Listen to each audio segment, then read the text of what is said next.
And Eastbound International Speedway is your NASCAR home track.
Welcome into Tim's Corner Live, episode number 57. Big week of news coming up. It's a month away from racing season, so everything getting kicked off. Tim Terry, Dylan Langell, Paul Strickland Jr. Denver Matchett is still away for 2 weeks. Dylan, I guess? Studying.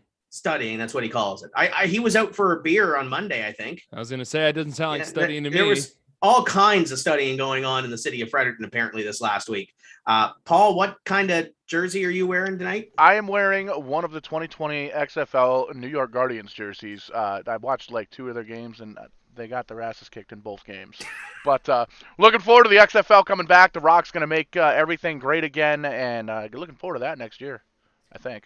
Absolutely. We've got a jam-packed show this evening, so we're going to get right into it in just a moment. But we have one piece of news to talk about, Dylan, that we've been teasing the last couple of weeks, and before we get to the NASCAR Pinty Series stuff, Valley Raceway is back open. Valley Raceway has a new owner, and Valley Raceway has a schedule, which is on your screen right now. Dirt track, Kingston, Nova Scotia, or just outside of. They start Sunday, May 15th, 10 dates this year, and now owned by Robbie Thompson, his wife, Michelle, and another group of investors as well. So it's going to be a fun season starting on May 15th. First race that we know of, I think, in the province of Nova Scotia. And then rolling into what is going to be a busy summer for you, I guess, too. I'm going to be down there for a couple of shows, but more you than me.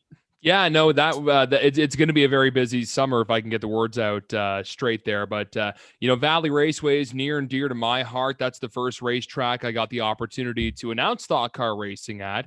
And it's going to be great working with Robbie, Michelle, and the whole crew there. We weren't lying, Tim, when we were saying it's someone that's very familiar and has been in racing for a long time. So the dirt track is in good hands. I know on Race Time Radio, they were joking about paving it when they were bringing up Robbie Thompson. I don't think Greg Banks, even though he's going to be not the owner anymore, I don't think he's going to let Robbie do that. I think we're going to keep dirt racing in the Valley, just outside of CFB Greenwood. And a good schedule. I mean, you saw there, we have a few May races. We have a couple of June races. We let up for a bit in July, and it's meant for all racers and all fans of racing in the Maritimes. When it started, it was kind of Valley-centric. But we avoid the IWK 250 weekend. We avoid that big OBS weekend with the tour. We avoid a few different weekends. We dive deep into October to 10 races, weather pending, of course. Very exciting. First track to get going in Nova Scotia, May 15th, Sunday. I think the biggest thing is that they avoided all the Lake Dowsett dates. And I think that's the biggest thing. Racetracks working together on this side is huge. And that was the biggest thing I think we could have avoided was that. So good schedule, great to see. And Robbie, there's a lot to do. We'll tease the Speed Sport show too. By the way, Mark Henry is coming to Speed Sport. That's the other big news we had. Sexual chocolate? Sexual chocolate is coming to Speed Sport. By the way, all the races are live on Scotia Speed World this season, but let's throw the t-shirt up there too. That's going to be coming next week. Just got off the presses yesterday with LJ Designs. They're going to be with us at Speed Sport, but Mark Henry is coming to Speed Sport. Talked to Joe last night.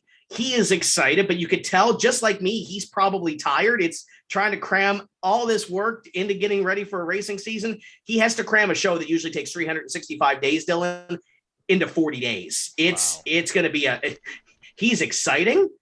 He's ready to go, but you can tell he's a little bit tired.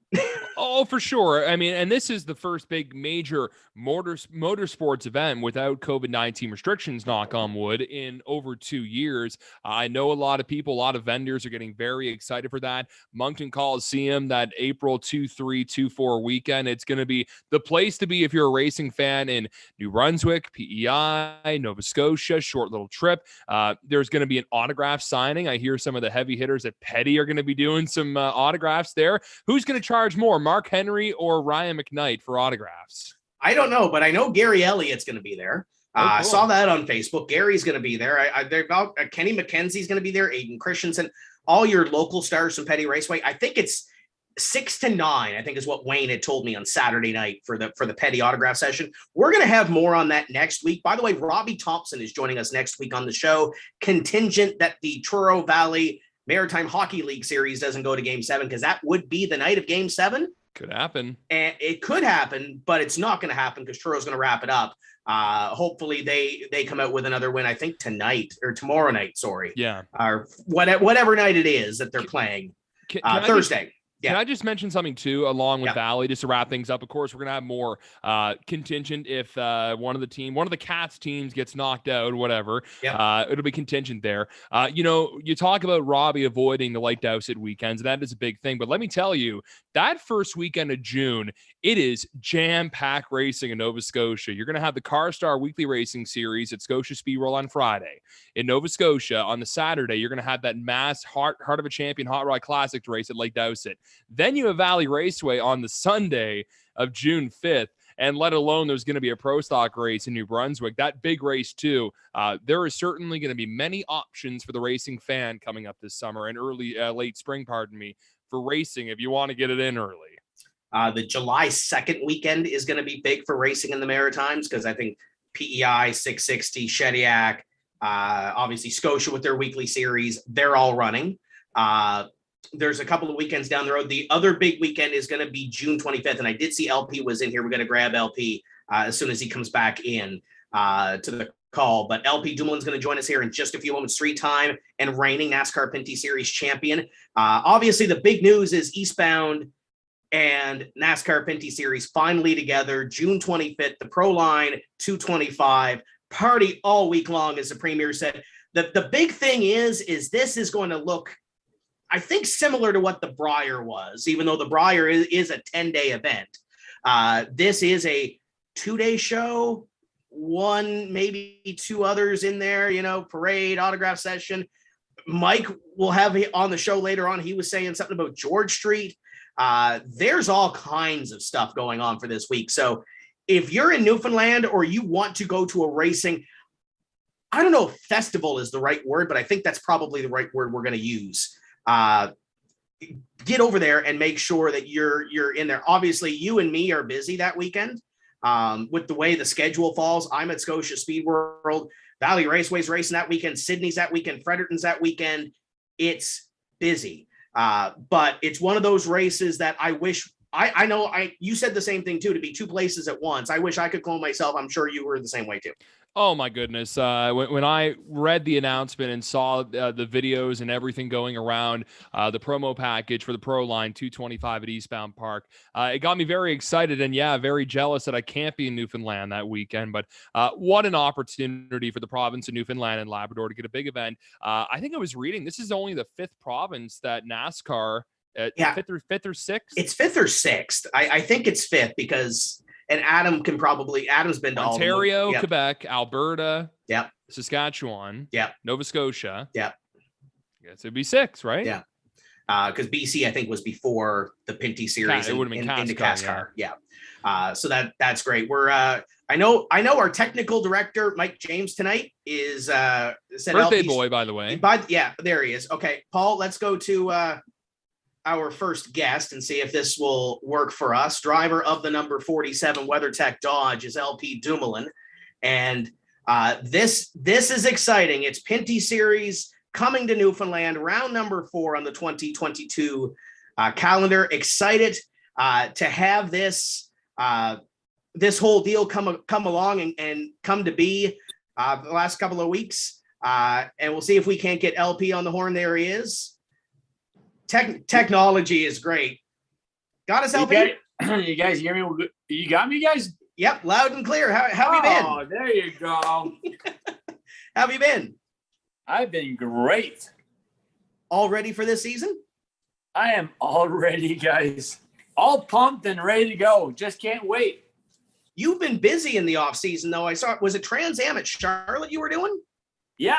We did some Trans Am in Charlotte, and I think the team, we had a good time with the team. They are great people. We have 4 cars on the team, front runners, and just out of the box. Got in the car for 2 practice sessions, quality and race, and we were top 5 until someone got, rear-ended me and put me in the wall. But all in all, I think that the team was happy with what we've done, and then we might have some more coming, so we'll see. But focus is on the NASCAR Pinty Series, and just can't wait to get going again. I mean, 2021 was very compressed and a very challenging season, but we won a championship with that WeatherTech 47 Belmar car. Great teamwork, and we just want more. We want the real season, the real deal back, and I think 2022 is what's going to happen. Got a little taste of it in 2021, getting back into it. But 2022, you mentioned it's a full schedule, road courses, street courses, ovals. How excited are you to get back on the road and get that full season under your belt?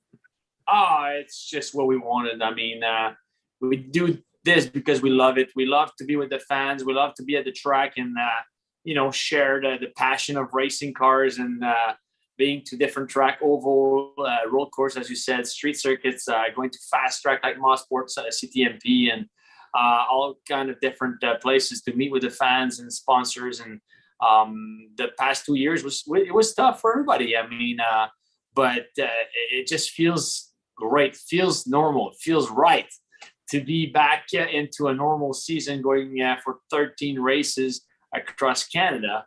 And I'm super pumped, excited. My whole team, family, friends, and sponsors are extremely excited about it. And it is truly coast to coast now because we add Newfoundland to the schedule. That's been the big news. How excited are you to get out to the Rock? I'm extremely excited about that. I mean, as I told many people, and when we were going to Riverside in the days, the East Coast for me means a lot because my mom, Denise KC, she's from New Brunswick, so I still have a lot of family in New Brunswick and on the East Coast, and for us, it just means a lot to go race over there. I mean, I know it's another even further east. But I've been there before, and I love Newfoundland, and I just can't wait to go over. I know it's going to be a bit more travel, a bit challenging with all the way to make things happen. But hey, we're a race team. We're used to make things happen. It's a unique racetrack, but with the Pinty series, you see a lot of unique racetracks throughout the season.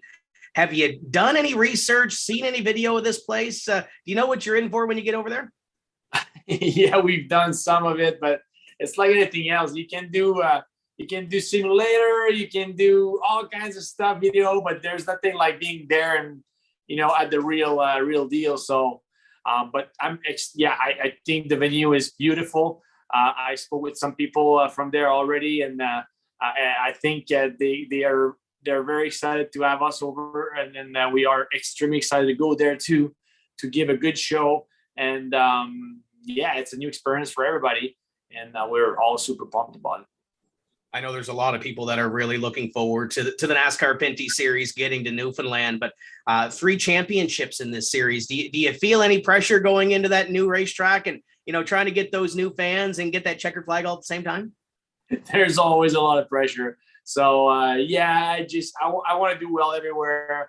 And of course, if you want to add up to it, you want to be the first winner of that first race over there. Of course, I want to do it, but I don't know. Every race weekend, we want to do well for WeatherTech and Benmar, our sponsors and our fans. So we want to show up strong there for sure. It's going to be a great season, going to be a great show at Eastbound. We're live and interactive with LP Dumoulin. Be sure to drop us a question or a comment. We're live on the Eastbound page as well, too. So for those that are watching, still getting a little bit of an introduction to this NASCAR Pinty series, we're going to give it to you here this evening. Dylan, what do you got for LP?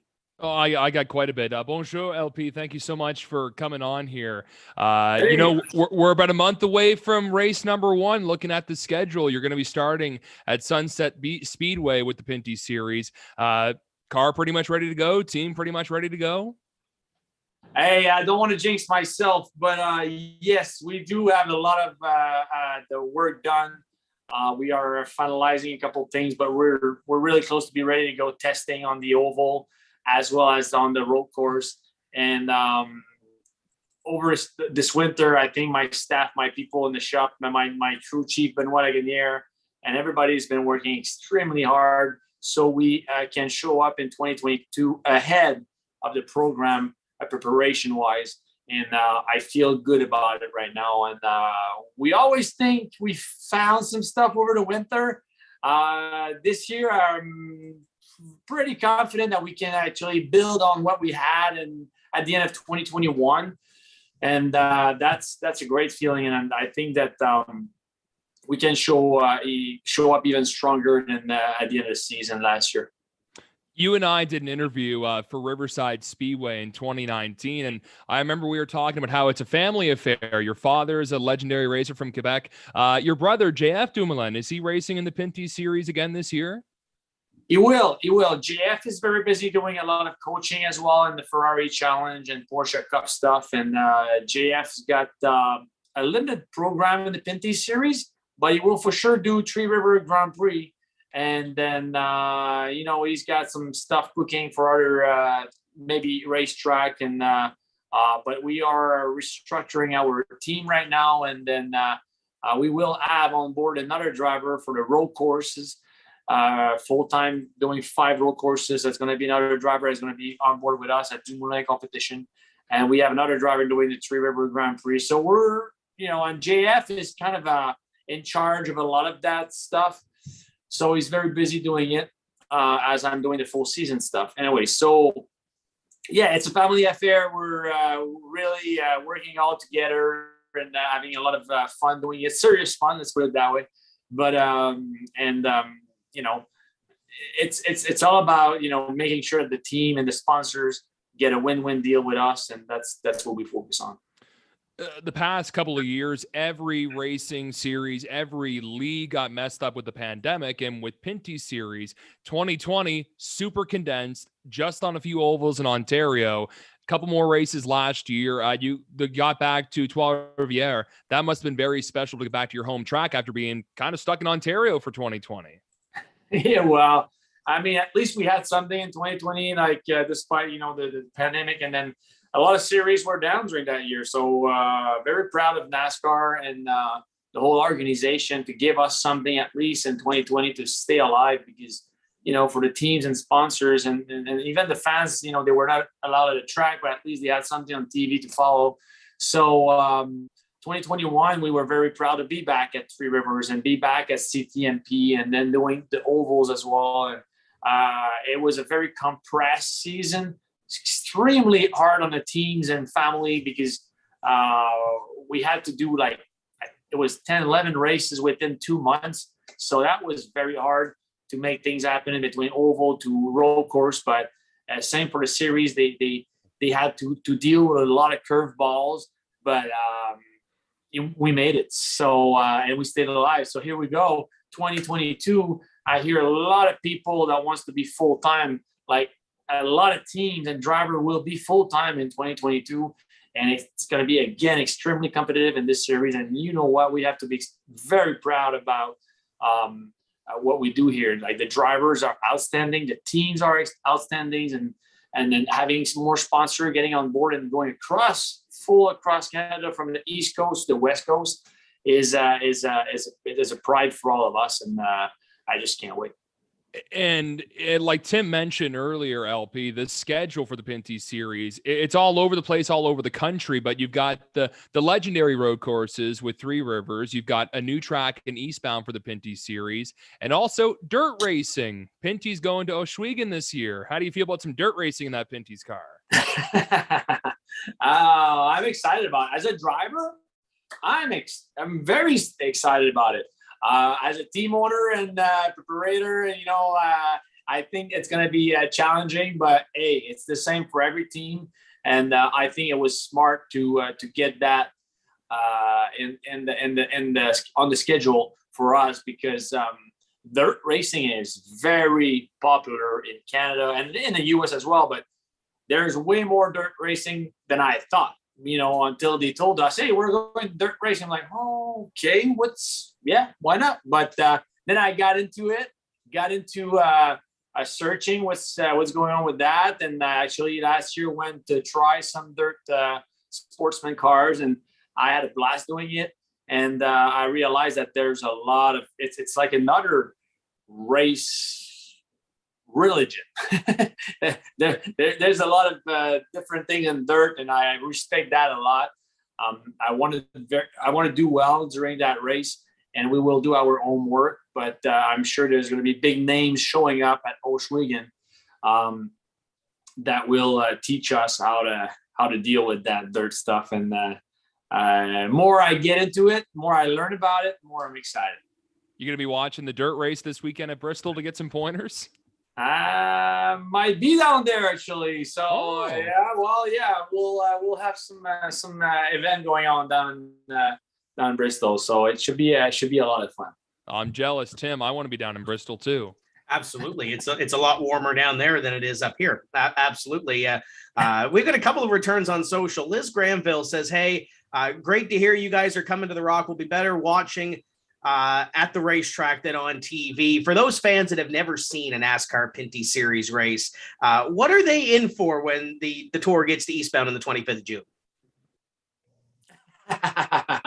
It's full NASCAR style, believe me. It's we respect each other as drivers and teams, but we're there to put a good show. And NASCAR is all about giving you guys a good show, and I'm sure everybody's going to be very happy about it because Robin is racing. Let's keep it clean. But we lean on each other, and we all want to win. And there's a ton of talent in that series, and we have no shame about the talent and then the show we give. And I'm telling you, the people that will show up will not be disappointed because it's going to be a long battle that night. For us, again, since there's a lot of people doing the full season, it's a championship deal. We need to do well every races, and it's going to be a new track. So I guess it's going to create a lot of opportunity, a lot of different situation for a lot of drivers and teams. So I'm sure you guys are going to love that show. And there's an autograph session and a meet and greet. And we kind of touched on that with the pandemic and everything. Being there in 2020 and 2021, restrictions are loosening. We're getting back to normal. This is going to be probably one of the biggest parties Newfoundland has seen since the start of the pandemic. And I know the Premier was talking about since the Brier they had back in 2017. So how neat is it going to be to not only get to race there, but also interact with the fans, something that they haven't had in a couple of years? Oh, yeah. I mean, and again, like Newfoundland, the Rock, as you said, it makes me think like Tree River, the Grand Prix we have here is like the whole town stop around the Grand Prix. It's like it's every year we just stop and it's all about racing. And that's the feeling I think it's going to probably be in Newfoundland when we're going to do that race. It's going to be warm about, having everybody around and crowded, and then do activities around the racing. And then, the race itself is one thing, but I'm sure there's going to be tons of activities around it, and the fans will love it. And it's going to be a family affair again, because you can have the kids enjoying the race, the race itself with all the things around it. And the good thing is about NASCAR is people can come over and talk and, exchange. And, it's not like a closed paddock, and then you cannot talk with drivers and teams. Like it's open. And since the pandemic is, let's try to think it's behind us now, it's more like normal, and we can again get to talk and cheer and meet all together. So it's going to be a big party for sure. Can I say something, Tim? Yeah, LP, I still have my little WeatherTech floor mat you gave me at Riverside a couple of years ago. It's autographed by you. Awesome. You're gonna be handing more of those out this year? I would probably have, whatever you're going to give me, we'll probably, they're perfect. Yeah. Yeah, I like it. It's cool. You mentioned this place being a destination in Newfoundland. Do you have anything planned, or do you have anything kind of circled on your bucket list that you want to do while you're over there? Hey, we'll try. I mean, the thing is, I have friends actually that live there, so for sure we'll meet. It's going to be great to see them again. It's right in the middle of the season that we have, the race the weekend before. We have a race like 2 weeks after that. I will try for sure to visit a couple things, and even if it's just 2-3 things, I want to get straight to the point and at least try to enjoy a little bit of it. And afterwards, we got to go and keep digging, because it's 13 race in our championship. But again, we go across Canada, so when we go back, there's always a lot of work to get done on the cars, and hopefully we can keep the car up front for that race, and with not too much work to be done on it before we go out west right after. Now, a part of the screeching in ceremony they do over there is kissing the cod. Mike James has told us there's going to be a cod in Victory Lane when you get there. So are you ready for that? No problem. Yeah, I'm in. My kids will love it. Awesome. You've had a lot of memories in this Pinty Series, 3 championships, a ton of wins. What's the biggest thing you can look back on so far in your Pinty's career? I know there's been a lot of great memories. What stories can we tell here tonight for those fans that are watching that might be new to the Pinty Series or from the Maritimes and might not see a whole lot of it? Oh, well, we won in the Maritimes before at Riverside. That was actually, that was a very good race. I had a lot of fun doing it, and it was a tough one to win. But I mean, there's a lot of good memories. The wins are one thing, the championship is another thing, but just being with friends and being with the team and being on the road and with the fans and the whole organization, going from one weekend to another. Everybody knows in racing there's a lot of downs, there's some good ups, but it's a big challenge every race weekend, every years.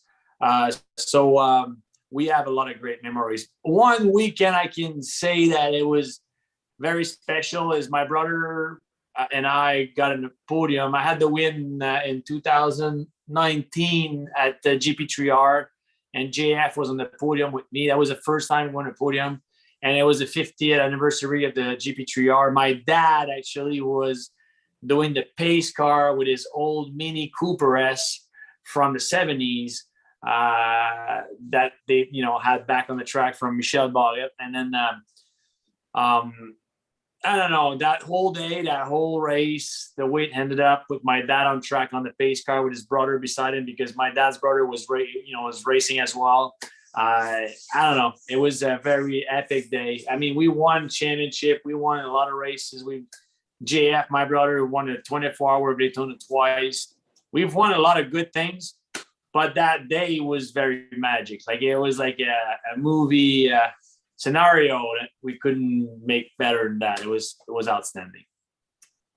We chat about Newfoundland being that destination or that bucket list race, but there's so many in the Pinty series. Obviously, GP3R is right up there. But for those that are sitting back and saying, "Hey, I want a vacation. Maybe I want to leave the East Coast and do some racing and do some sightseeing," where can you point them for a race in the Pinty schedule?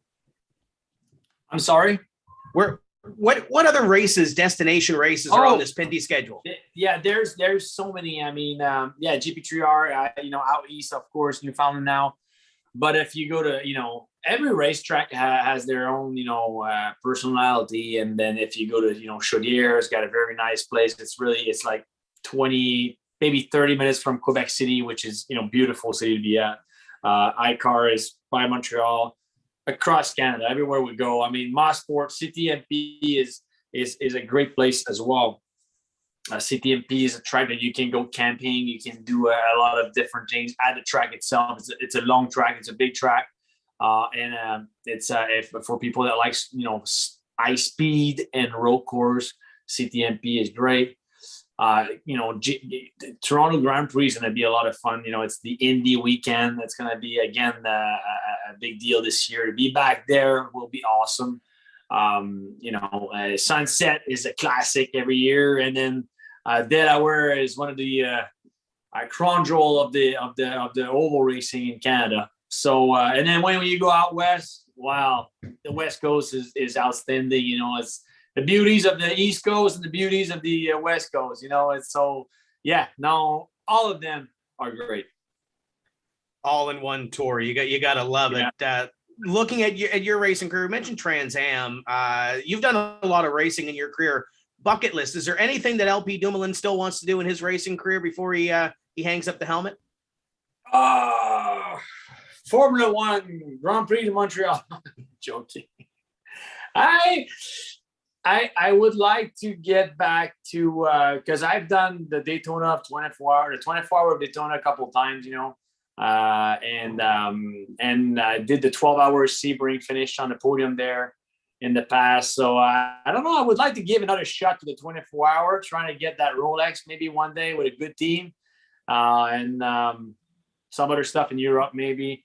But for the NASCAR stuff, then it's different. Like I would like to get on a good on a road course and maybe an Xfinity Cup, who knows, but with a good car and give it a shot. One track I really enjoy is the Glen or Road America kind of deal, but we'll see. I mean, as I told you earlier on, I've been doing a lot of racing. I've known a lot of good drivers, like not only in our series, but many different kind of series. And I can tell you one thing about that NASCAR Pinty's is it's a lot of talent, a lot of great driver, great teams. And that's why we have no shame and very proud of that show and series that we're having here up north. We'll make last call on social media now. Dylan, I see there's a couple of returns over there. Looks like social media is busy tonight. Yeah, it's starting to kind of get a blaze up here. LP, we're going to get some fan questions in here if you don't mind. No problem.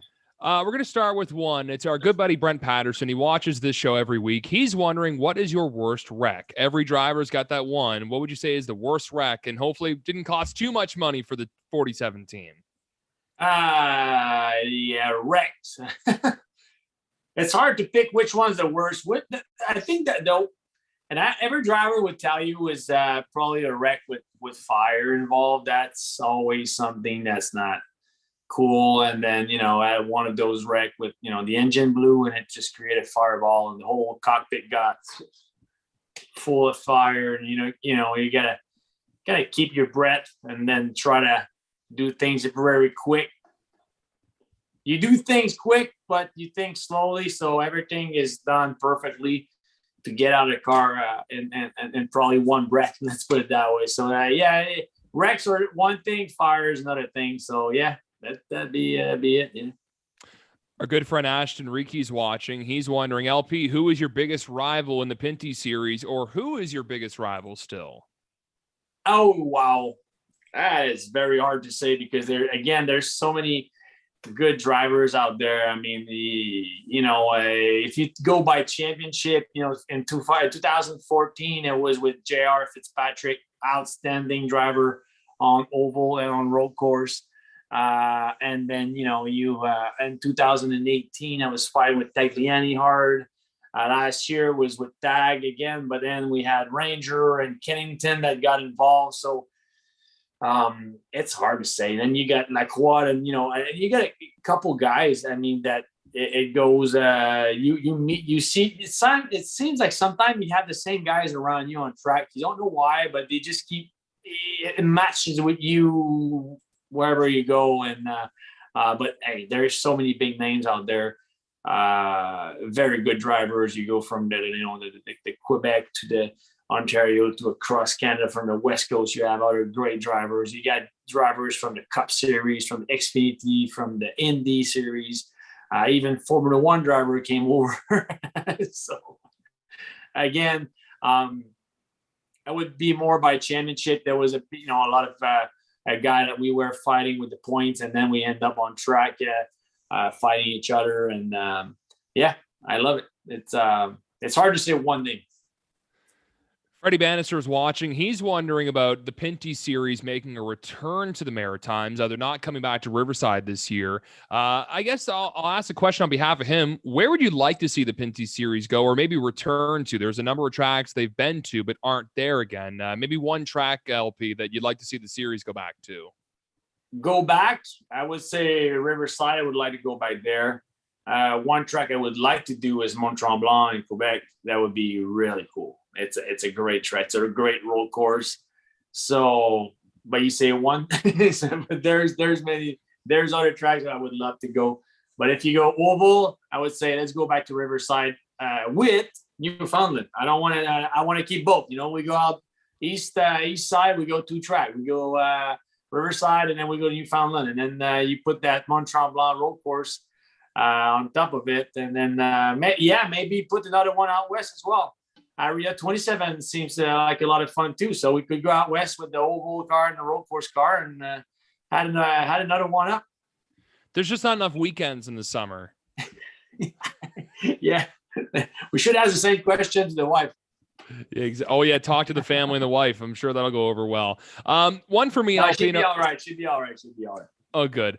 One more for me, LP, and then I'll throw back to Tim here. You talk about you want to do the Formula One racing at Montreal, but you have driven at Circuit Gilles Villeneuve with the NASCAR Nationwide Series back in 2011 and 2012. How was it getting behind the wheel? I see that you were driving for Jimmy Smut-Means back in the day for one ride. How was it driving in the Nationwide Series at the time? And that was at the time when there was a lot of Cup drivers in the mix there too. Oh yeah, there was a lot of Cup drivers, but it was cool to be part of that show. But we have to be honest, with the material, with the cars we had, we're not competitive. So to finish top 20, I think we finished 21st with Jimmy Means, and then the other car we had to stop during the race because we had a overheating engine. So yeah, it was great, and I wish we can go back to Montreal. It was not in the plan, the earlier question, but that is a no-brainer. Montreal, we want to go back there. Montreal it's an easy one. I mean, I hope they will get one day an agreement with the series and then the track itself to have us back to that track, because everything is there. You're in town, and it's actually very good for a car. Yes, we have heavy braking, but we have a lot of, long straight, it creates a lot of passing opportunity, and we hit those curbs really badly. The car will take it, and the fans are there. It's outstanding. I think it gives a good show every time we went there. So hopefully we can go back to Montreal. And not to rub salt in the wound, but your brother is a top 10 in the Nationwide Series at Montreal.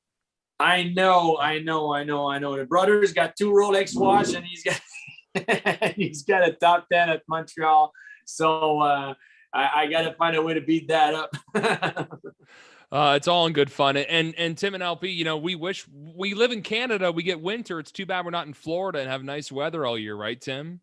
Yeah, absolutely. I know Speed Weeks is nice, and January and February in Florida is nice, but it's good to get back home and do some racing here at home. LP, what's it going to take to win that 4th Pinty's championship this year? Well, all the other driver let me win. Again, it takes a lot of work. It takes a lot of mental preparation, physical, mental, team. It is a tough field. I mean, you can bring any driver from around the world and say, okay, let's go. And you go race against those guys and try to win the championship. It is not easy. You got outstanding drivers. They all want to go get for the big trophy. It means a ton for us because in Canada, that's the biggest series. I mean, it's the most competitive series in Canada, and it's the Pinty's NASCAR Pinty series. And I am ready. My team is ready. We have a lot of work done.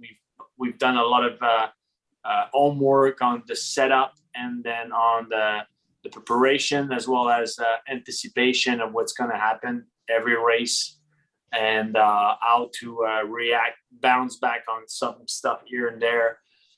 We have some testing prep to get done before a season, as well as during the season. We have a lot of my engine builder, and then my crew chief that does so much in the shop, and then everybody else around helping to be at the racetrack. So I think we try to get in control as many aspects of the team and the racing as possible. And I think that's what makes a huge difference on the championship at the end of the season. But there's other things that we cannot control. So that's why we need to be, very aware of what we can control, and then try to put the task done. You mentioned those marketing partners. Who's on board the 47 car this year to get it coast to coast?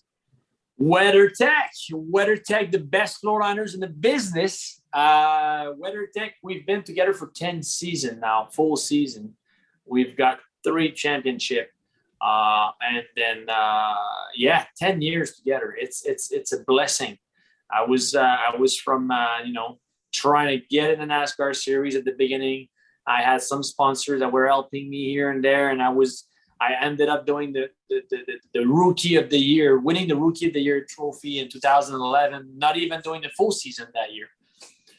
And WeatherTech, I met with the WeatherTech, and they were, let's do this. Like a 1-year deal. And then we went for another one, and then we went for a championship, and then we went for, more years. And then here we are 10 years later with 3 championship. And then Belmar is a transport company that's been helping us for more than 20 years now.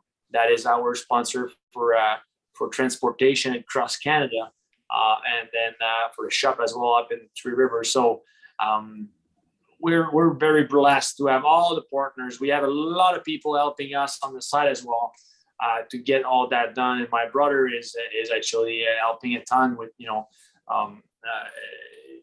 at the shop, as well as doing all the preparation with the cars, and then the sponsorship that he can have, as well as his sponsors are part of our business.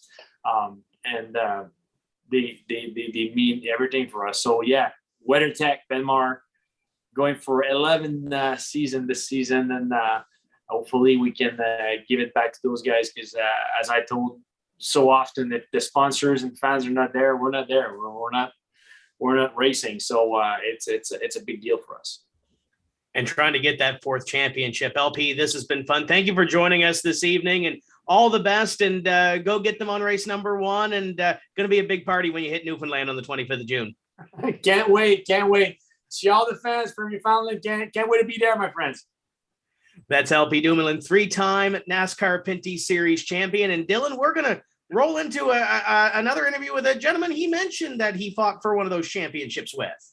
Oh man, we're not wasting any time going from one champion to another, right? Absolutely. And this guy is familiar with race fans in Atlantic Canada, because not only has he done some NASCAR Pinty Series stuff, we've done some East Coast International Pro Stock Tour racing, some legend car racing throughout the region. And now he's been rocking that Pro Late model up in Ontario. Driver of the number 84, JR Fitzpatrick. JR, welcome to the show. Hey guys, thanks for having me. How you doing? Oh, it's been a while. Good to see you. We've been doing good out here. How's your winter been? You all ready for the year? Yeah, things are good here. It's for the most part, we didn't have a lot of snow, so that was a plus in a way. But I bought a snowmobile for my daughters, and that kind of sucks because we haven't been able to ride it yet. Well, and now it's getting to race car season, right? Well, exactly. So now we're getting used to driving that battery operated Jeep, and so far she loves it. So that's a good sign. Absolutely. So a Bandolero in the future, right? Oh, 100%. 100%. Let's talk about some of the Pro Late model stuff before we dive into the NASCAR Pinty Series and trying to get you a ride for this Eastbound race, because I know you need to be in that race on June 25th. But you ended off the season pretty strong with Taylor and the crew, did a good run at Peterborough, and then you went and won at Flamborough, didn't you? Yeah, we for the most part we had a really bad season, right? But yeah, Taylor Holdaway is a good friend of mine. He started up a team, and we started racing with him, and out of I think 4 starts, we won an APC Tour event. We were leading the Velocity, had a flat tire. We were leading the Autumn Colors Classic with I think a few laps to go, and I got punted out of the way, and then what was it? The Froctoberfest 100 lapper. We ended up winning it. So a really good effort. A lot of fun. A lot of people have already asked why I'm not going back with them, but another opportunity arose to drive with Mike McCall and his group, and so I'm going back home where it all started. Peterborough, the Autumn Colors, was the race that never ended, right? Because I think it just went on and on and on, and caution after caution, right? Yeah, and believe me, in the race car, I was not happy, because it's like, geez, man, it took like half hour to do one lap. But the interesting thing about that race is they combined like a limited late model here compared to like a pro stock car. They combined the two, and the experience level is a fair bit different between the drivers in each class. And after, I feel like once we got some of the inexperience out of the way, the race went pretty well. But it's definitely a long one. Yeah, there was that little mix of cars, and I know we ran into Joe Jr. before that race, and he said there was a mix of pay and everything else, and it was kind of a mismatched pot of late models when we threw them up the racetrack, right? Yeah, it's confusing for the competitors as well for rule book, because I'm already looking at how can I manipulate that a little bit coming this year. It's just it's strange, but the event itself always means well. It used to be a huge event. But now, with car counts being a little lower, especially in the limited late model division, they don't really want to kick them to the curb. So they try and join them. And I gave my input on trying to make them better, try to get a couple people to come back out to that event. But around here, the pro late model or the pro stock scene is really strong. And I think this year is going to be no different. You mentioned working with Mike this year. So what's the schedule hold for you and the team? As of now, until they release that testing schedule, I don't know if you guys seen the testing rules they just announced. I think they suck. I'm not all for it at all. I love testing. I love practicing. I understand the tire shortage and the tire rules and whatnot, but I don't think it's fair for anyone to limit the amount of time you test, especially when you put a lot of effort and money into these cars. But I'll be doing for sure the APC Tour, which consists 9 races. I want to do the Triple Crown at Flamborough because I've won Triple Crown races, but I've never won the Triple Crown Championship. So I want to get going on that. And then any specials near the end of the year, I'll be doing for sure. Now, I know the big buzz around here when they put the testing policy in for the Maritime Pro Stock Tour, 7 days at the facility. You can't test leading up to the race. So for those that don't know about the new testing policy in Ontario, give us a little oversight. The 7-day rule, that's a good rule. I like that. They did that for us, and it worked well. So basically what they've done is you only get one set of registered practice tires, which is fine. And then they said you can only practice twice all summer. So within those practices that you're allowed, you can't rent a facility. You have to basically go on a sanctioned practice day that the track holds. Well, here's the problem, Tim, is if you're racing a local track, say Flamborough Speedway, Delaware Speedway, Sunset Speedway around here that hold pro stock style races, who's to say I can't go there and just race and park it or just race? But so it's a lot of interesting things going on. All the racers talking within each other on how we're going to get around that rule. But basically, you only practice twice, and you can't rent a facility by yourself. Seems like there's a whole lot of gray areas there that could be played with. oh yeah, especially with the tire shortages. Like, the racers are always going to find ways to get around it. And believe me, I believe there's about 30 of us here that have already figured that out. We're live and interactive with J.R. Fitzpatrick. Be sure to drop us a question or a comment.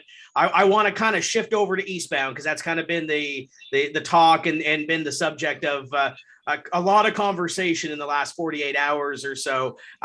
There's only been 2 drivers that we can think of that are going to be in this field that have the experience at Eastbound, besides maybe a local like a Sarah Thorne or Phil Fowler that might end up in this race. You went out there a couple of years ago and you waxed the field, didn't you? Yeah, we did really well. The track is a really nice track. When we were there, we were saying this would be a perfect Pinty's facility to host them. But yeah, there's no saying I'm even in the field yet. So really, it would only be DJ and actually Joey McComb if he goes. He ran there once as well. So yeah, I don't really like when DJ has a fair advantage on everybody. That's why I want to get into the race because I can beat DJ, there, no problem. But it would be important and really neat for me to go to that race just because of our family history. Like my whole family's from Newfoundland. We have a house at Brigus, which is 20 minutes from the track. And yeah, like you said, well, I went there and got the race there and man, the facility is beautiful. The fans are pumped about racing because I feel like the Pinty's racing coming there is going to be something new. And I think it's going to be really attractive. We just had LP on. We were talking about the fans out there and how they're going to be so welcoming to this series. For those that might be watching that might not know what they're in for, what do you think they're in for when they get there in June 25? I think they're going to see horsepower that they haven't seen there before. Obviously, the Pinty's cars have about 550 horsepower. They're a little bit of a heavier car, so they're a lot like their sportsman cars that they have here or there. And the racing is just going to be really close because the Pinty's guys are, you're fighting for a 10th of a second. When I ran those races, 2 years ago now, I finished 3rd, and you're looking for a 10th of a second per lap. So really tight, really close. And then I think what the Pinty's guys are going to look forward to when they get there is a party. I don't think any of them know how to party until they get there. The Premier's liking it to the Briar, where it's a huge full week celebration, and we're gonna have Mike James on later, and he's been already talking about George Street and holler parades and everything else. So it's not going to be just a 1-day show. It's going to be probably a 3 or 4 couple of party days before the weekly series on Friday, and then everything on Saturday. So I think it is going to be a party. I think it's going to be awesome. And you know what, if I can't get into the race, maybe I'll just go down there and party and get them guys, hurting a little bit where they need somebody to fill in for them. But I've already talked to a few of the drivers and I said, man, like, you're not going to find a more beautiful scene, a town. Like it's beautiful down there. And I feel like it's one of the only places in Canada right now, like out east way, like New Brunswick and out past there to Newfoundland are one of the only real places where you walk down the street, people still say hi, how are you? Like it's not like really in Ontario here walking down Toronto. People don't really give a crap about anybody. It's sad, really. So the further out east you go, I swear the nicer the people get. Absolutely, and always great at Eastbound. Now we can show onboards until we're blue in the face, but you don't really get the appreciation for how it goes up and how it goes down on that racetrack. So for those that are watching these onboards and kind of studying and whatever else, without giving away the full secret, what can you tell them about that racetrack that sets it off going uphill in 1 and 2 and down in 3 and 4? Yeah, it's really unique. I loved it. Like when I first went, I took my dad in a rented Tahoe that we had and scared the living crap out of him because literally the straightaways are really narrow, the front stretch is really narrow because there's a drag strip and there's a grassed area in between. So you don't have a lot of runoff room there. And then, yeah, you go off into turn 1 and you literally go off into a dip and you land. And then, yeah, you come out of turn 2 going up a hill. It's a lot like what Delaware is around here, but the track was impressive. It had a lot of character, and the grip level between the two corners is different. And yeah, I mean, I don't want to spill too many beans just in case I do get a shot at it. Leave a little bit to chance, right? Let them figure something out on their own. Dylan, social media is busy. I'm going to come to you in a second for that. I see Jordan Vino's watching, late model guy in Halifax. Wants to know, do you miss running at Riverside? Oh, 100%. I was going to bring that up. So it's funny how the Pinty series is going right by Riverside. It's sad to me, because Riverside is, dude, it is just badass. It's one of my favorite tracks. And then even Scotia Speed World, I've always liked that track. So we're driving by a whole province, if not 2 provinces, to go to Newfoundland, which don't get me wrong, I'm so happy they're going to Newfoundland, but there's so many great tracks I think that the Pinty series really needs to look into. And don't get me wrong, I think Antigonish is definitely one of the top ones they need to think about getting back to. Dylan, that highway has Shediac's not too far off the road. The Petty Raceway, Speedway 660. There's a few there, right, Dylan? Oh, yeah, there's a lot. Well, 660 hosted a NASCAR race way back in the day. JR, Dylan here. It's good to talk with you. It's great to see you. And I see your Facebook. You're getting all ready for the racing season. Besides the Pinty stuff, what's on the go for you besides some of the stuff you just talked about here?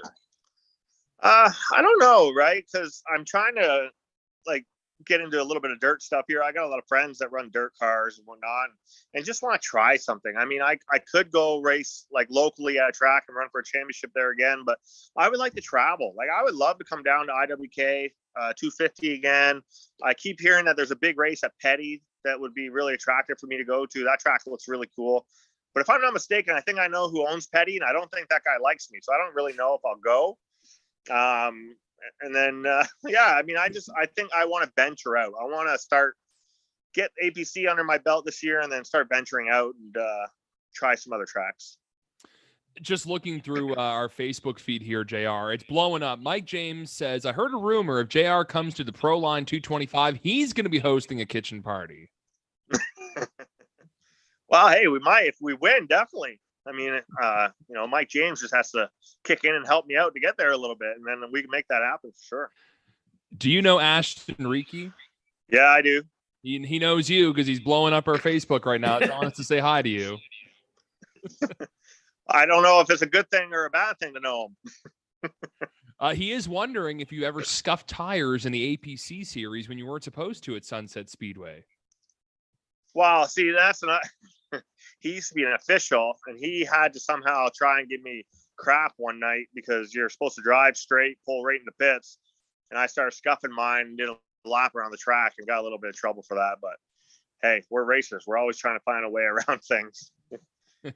You're talking about maybe coming back to the East Coast. Curtis Lindsay wrote, hey, JR, come on back to the East Coast and try and keep up with me at the campfire for roasted subs.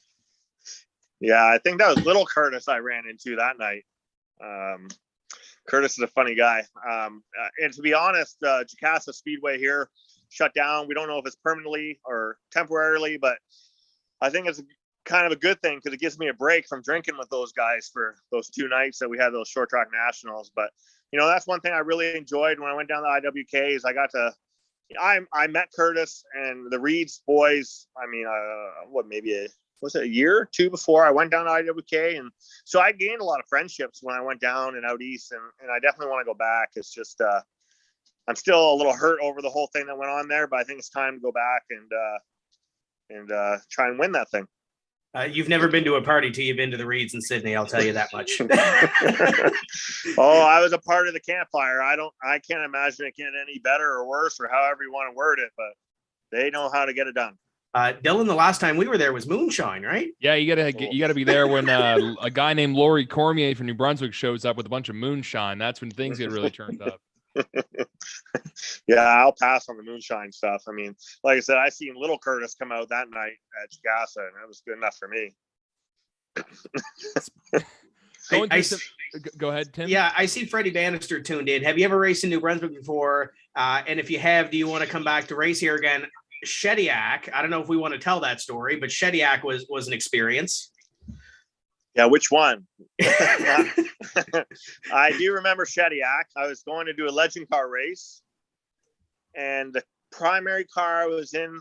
You'll have to help me with the name. Number 3. What was his name again? It'd be the Vance or Billy. One Yes, of the two. yeah. Billy was crew chief. He was really good, and the car ended up blowing up. So I ran with Mark in his car, and oh, what a difference! And I think I was passing for the lead. And all I can say is I went over to see if the kid was all right, and he lipped me off. And I think the old man was yelling at me, and oh yeah, my Facebook blew up because they were lipping me off nonstop. So that didn't go well. And then I got an opportunity to run that big Dodge Pro Stock number 29, and it was going okay. And then I think my buddy there, Wayne Smith, dumped me in the heat or something. And I still think that's probably why he DQ'd me at Riverside, is over that heat race thing. But yeah, it wasn't good.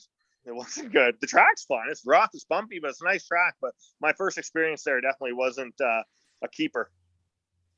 And you mentioned Petty Raceway. They've got a couple of big shows, but that the Labor Day 250 in Fredericton's coming up, and I'm pretty sure Curtis will probably be there. So that if you need to rekindle a party on Speed Weekend, that's probably the place to go.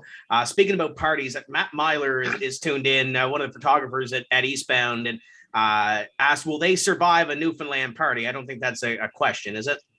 No, I don't think it's a question. I mean, if any of them get down the George Street, I want to witness it. I mean, I'm friends with a whole ton of those guys still, and I don't know if they're ready. I don't think they're ready, Tim. I don't know.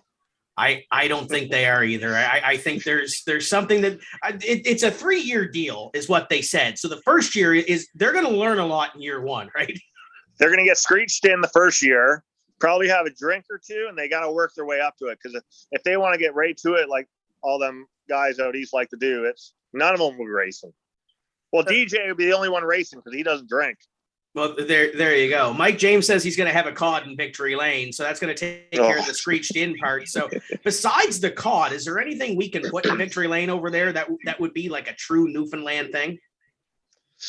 I don't know. They should definitely make sure it's a real cod. Don't cheap out and make it a fake one. Just make it a big, nasty, dirty old cod. That would be hilarious. I think they should definitely do that. That'd be awesome. You mentioned racing out here and doing some different stuff. Obviously, the legend car, the pro stock, everything in between. Is there anything else or any racetrack that you haven't driven out here that you kind of want to check off that list? You kind of mentioned Petty, but is there anything else that I know if you had the opportunity, you'd sit yourself in anything, but is there anything that you got your eye on?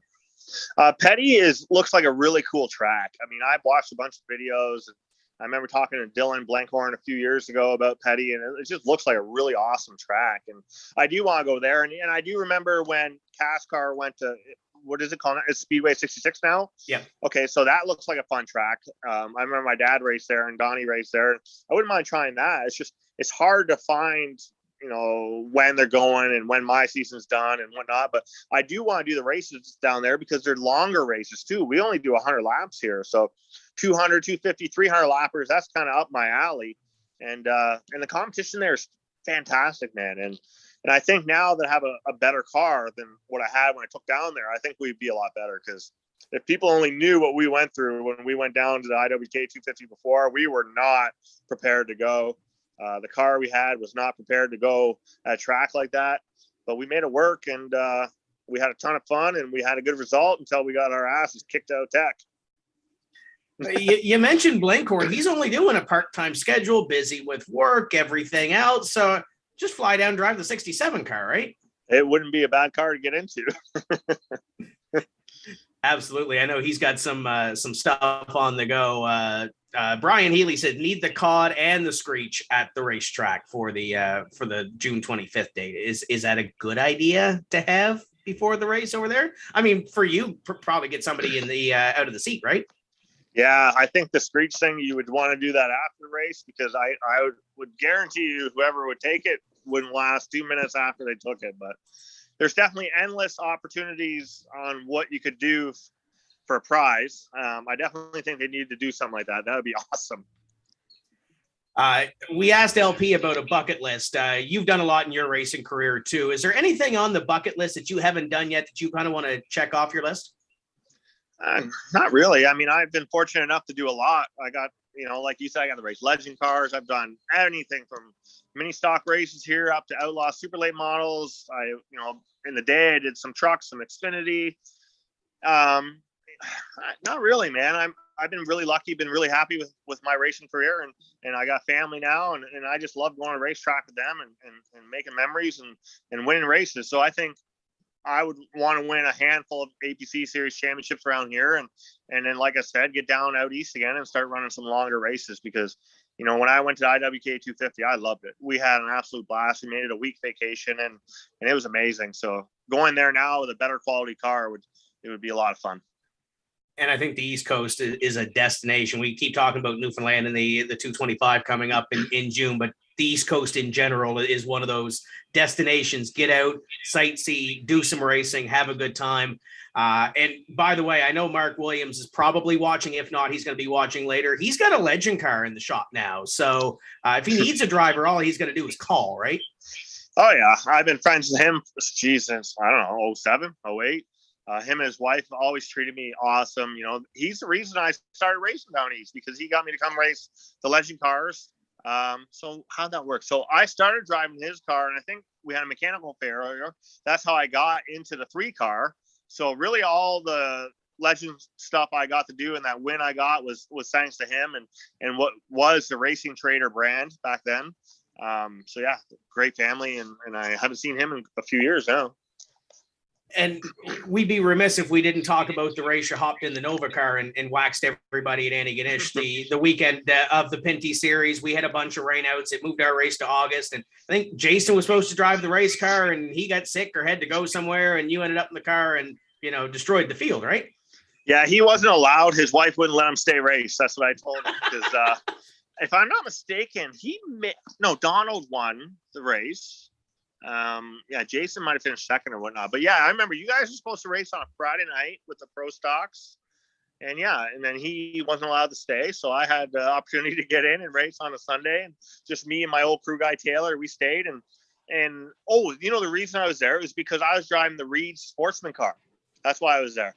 I got an opportunity to run the Reed Sportsman car. I had a great time. I think we overheated, and then that pro stock car, oh man, that thing was hooked up. And believe it or not, we hardly changed anything when I got in it from practice. The funny thing I tell everybody about that day was, so the transponder number actually was number 44. So the car number was number 3. So all through practice, I'm driving my ass off. Like, can't drive it in any harder, pick the throttle up any harder. And I keep looking on the board and I don't see number 3. I'm like, geez, like these guys are awesome. Like, I'm not even on the top 10, and I'm driving as hard as I could. Little did I know the 44 was on the top, and that was what my transponder was. So I had a great time racing with John Fleming. I got to know him pretty well after that race. We talked quite a bit. Dylan Blankhorn, same deal. Cole Butcher, all them guys had a great time racing there. And obviously it's a lot of fun when you have that good of a car, because I believe we lapped up to 4th or something like that. And if I'm not mistaken, that was a long day too. That was a long race, and it was really hot that day too. I see Brandon Campbell is watching, and I'm sure he's sitting in a Discord somewhere with a bunch of buddies watching this show. He wants to know who you think is better, whether it's Trayton or Caden Lapsovich. Thanks for putting me on the spot there, bud. I don't know. I consider myself friends with that family, especially their dad. I raced against their dad. I don't know. I would love to see the two of them race in equal equipment, because I believe the times that they have raced each other, Caden wasn't in a family-owned car, so probably not in the best car. I don't know, man. Their styles are very different. Caden is a little more aggressive, but he's definitely a good long-distance racer. But Triton is very calculated, very smart.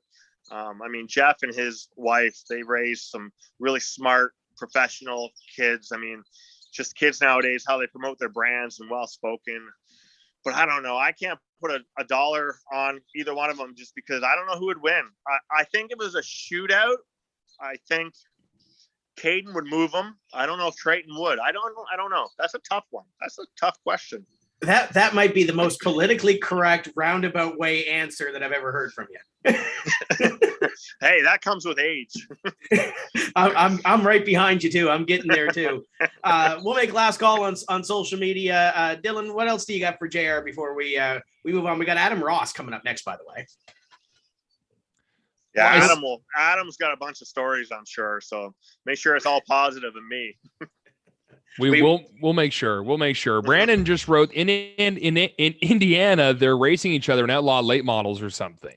So they must be. Yeah. See, I didn't know that. So that would have been with probably Bobby Blunt. So, but I feel like maybe that was a couple years ago. Like I feel like just in the last year, like Triton's really matured and his racing savvy is getting stronger. But I still don't think if I had both of them lined up in two pro late models, I don't know who I put that dollar on because they're both so talented and both race so different.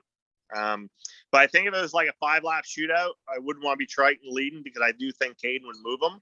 I don't know if Triton would move Caden because I don't think I've ever seen Triton move anybody. Triton's just a very good, clean, calculated racer, but they're both equally good. I don't know. I can't do that. That's a tough question. Can't do it. We'll keep it neutral then. JR, I want to talk about NASCAR here for a moment. You had a legendary NASCAR Pinty Series Canadian Tire career. You had that iconic black number 84 car. What would you say is the biggest highlight for your Pinty's career before you kind of wrapped it up around the 2014 mark, it looks like? Yeah, I mean, I don't know, right? Because I started at a young age in that series and we won it at 18, which was great. But I tell everybody now, I feel like I wasted a whole bunch of years just being stupid on the track and off because I had 3 second place finishes in the standings and I think like a 4th, 6th, and a 7th in the years I ran. Could have been a lot better. I could have won 2 championships, I know for sure, if I wasn't so stupid. But the problem I had is when I went down south and ran those races, just when you get in that environment down there, it's a do or die. And the sponsorship does all the talking down there, and it really screwed me up mentally. So I think I wasted a lot of years. But I'm trying to think, I think my favorite races would be the Montreal 2014 with Battle with Andrew Ranger. And then I think it was 2012 or 13 with DJ in Riverside. We battled side by side for the last 10 laps. And I think it was 12 when he won like 5 or 6 in a row. And I was so mad at myself because he just beat me by like a car length coming to the checkered. But it's those things that I can't pinpoint one thing, because if there was an exciting finish, usually the 84 was a part of it, whether it was good or bad. We made the shows exciting, and I just wish I was a little smarter and more calculated back then, like I am now, and probably would have won a couple championships for sure. You mentioned there the do or die situation down south with NASCAR. I mean, you made starts for Junior, JR Motorsports, for Kevin Harvick, and a few other teams there. Couple top 10s in the Xfinity Series as well in Montreal. But overall, that experience, such a young age, being kind of thrown in the wolves there, eh? Yeah, and then to be honest, we finished 5th in the Go Canada car in Montreal in 2011. So we had good runs. We could keep up, but the problem is man, down there, dollars talk. I took Schick Hydro down there when I was with Junior Motorsports in hopes of getting them excited and pumped on the NASCAR scene and work on a deal for the following year. But they ended up leaving me and going to MWR. So if you look, if anyone cares, at the videos, I think it was 2011, 12, you see that MWR on their suits had Schick Hydro on their suits. So they left us to went there because they could offer more. They could offer suites and track passes and all that stuff. All that costs money. So we just couldn't offer that.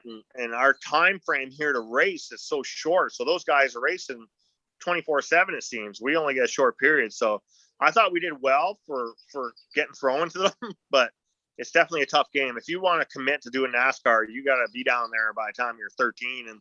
And by the sounds of it, the looks of it, you got to be in Cup when you're 20. So it's definitely a tough deal to do. But coming back home after I had a family and started racing late models all across Ontario, man, I just realized I'm just lucky to have the opportunity and happy to be racing. And the pro stock / late model scene around here is one of the most fun I've ever had. That's for sure.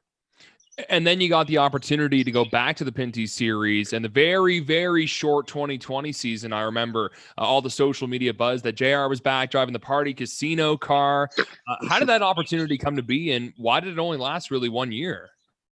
Well, it looked like a promising opportunity for 2021. But I think what really hurt our deal there was Party Casino wanted fans in the stands, right? They wanted their name and their games to be all explored, and just couldn't do it with no fans. So COVID really did hurt a lot. But I got the opportunity to race with Scott and his team, probably just because he bought one of my old Pro Late models for his son Kyle to start racing. And believe it or not, we became buddies. Like, Scott is a great guy. I wish I knew how good of a guy he was when we raced each other, because some people might not know we didn't get along in Pinty's. Like, I thought he was a bit of a bird, and I'm sure he thought I was a nuisance. But when you get older and you see how hard that guy works, it's incredible. So I think that's how I got the opportunity to run with him, and we were hoping for great things. The car looked sharp. Party Casino was happy, but they just needed butts in the stands, and unfortunately with COVID, we just couldn't make that happen. But the return went well. The cars are definitely different than when I remember. They're heavy, no brakes. I think we got third, a fourth, and then I got flat, and then I got spun out on the other one. So the performance was there. It's hard getting from a pro stock car to a Pinty's car and winning. You definitely need some seat time, that's for sure. With fans back in the stands, are you gonna hit a Party Casino again? Well, you never know. I'm definitely trying, but the market's tough. Obviously, right now I'm trying my hardest to get into that Newfoundland race. I have connections with for sure 2 teams that I could hopefully try to get to. But hey, man, it's like anything else. The money talks, because that trip definitely won't be cheap. But I'm doing whatever I can, and definitely open to any opportunity with any team to try and get there and showcase that maybe having a little home track advantage will help, because, like you guys said, I think DJ, myself, and Joey McComb are the only ones that have ever drove on the speedway. So who knows? I'm trying my best. I'm not a marketing guy. I'm shy, to believe it or not. I can't talk to people I don't really know. So for me to try and go to meetings and try and set something up, it's really hard. I feel like I'm rambling on now, but believe it or not, I'm very shy. I'm not professional. I'm not good at that stuff. So I have to find someone to help me. That's for sure. One thing you could do, go to Petty on June 25th. Or no, sorry, it's the same weekend. Tim. Say, what's the big weekend? I got the big money. Because go take Wayne Smith's money, and then you got to ride. You got the money for the ride, maybe. The track looks beautiful, but like I said, he'll probably DQ me. And I think it's over that Shediac heat race. I swear. Well, there's a $5,000 to win sportsman race at Riverside this year, which Joan reminded me today. When you include all the lap money, you sweep it all, it's like $8,000 to win. So it's after the Newfoundland race, but maybe we can swindle the Reeds into putting you in a seat for at least that. Yeah, maybe. I talk to Kyle every other week. I swear. Great family. I would be down with that. I didn't even know if they have pro stock cars still. I don't even know. Yeah, they've got pro stocks. Sportsmen. Yeah, they got pro stocks. They got sportsmen. Robbie bought a Bando last year, so I think they've got a little bit of everything sitting there in that shop in Sydney. But we're on the Eastbound page too, so if there's anybody out there that wants to hop on with JR and get him to that Newfoundland race, if there's one driver, and I had this conversation with Mike last weekend when we were getting ready to announce this, that if there's one driver that needs to be in that race that's not already in the Pinty series, yeah, there's a bunch of locals that are looking to get in there. You got to get JR in the seat. So if there's anybody out there, be sure to contact JR. Before we let you go, though, Pat Healy wants to know, what's the best advice you can give to up-and-coming racers, those in Bandos, legends, looking to make their way up into a late model or a Pinty's car, the next level, I guess? First off, I appreciate all that. And then 2, for the advice, I think just ask questions. I mean, now I feel like being a little older, I'm starting to get some people coming to ask questions about either lines, setup, just certain things like that. And just learn how to represent your brand. I mean, your personal brand. I wish I was a little better at that when I was younger. Just pay attention, talk to the veterans. They'll give you help if you go ask. But a lot of the times nowadays, people aren't going to come and offer you help. So if anybody ever needs help, just go talk to some veteran guys and always be respectful and represent your brand well. And I promise you'll go far. This has been great catching up, JR. It took us 57 episodes, but we're going to have to do it again sometime soon. This has been a blast. Hopefully we see you out east at some point this year in something, but all the best in Ontario. We'll try to get you in that Newfoundland race. And if you get out east, give us a buzz and we'll make something happen.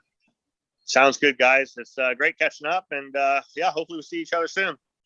That's J.R. Fitzpatrick, driver of the number 84 Pro Late Model in Ontario. We're going to step away for just a few moments' time and bring you back. Adam Ross coming up after the break. Don't go away. Welcome to Newfoundland, Labrador, home of NASCAR's most easterly home track.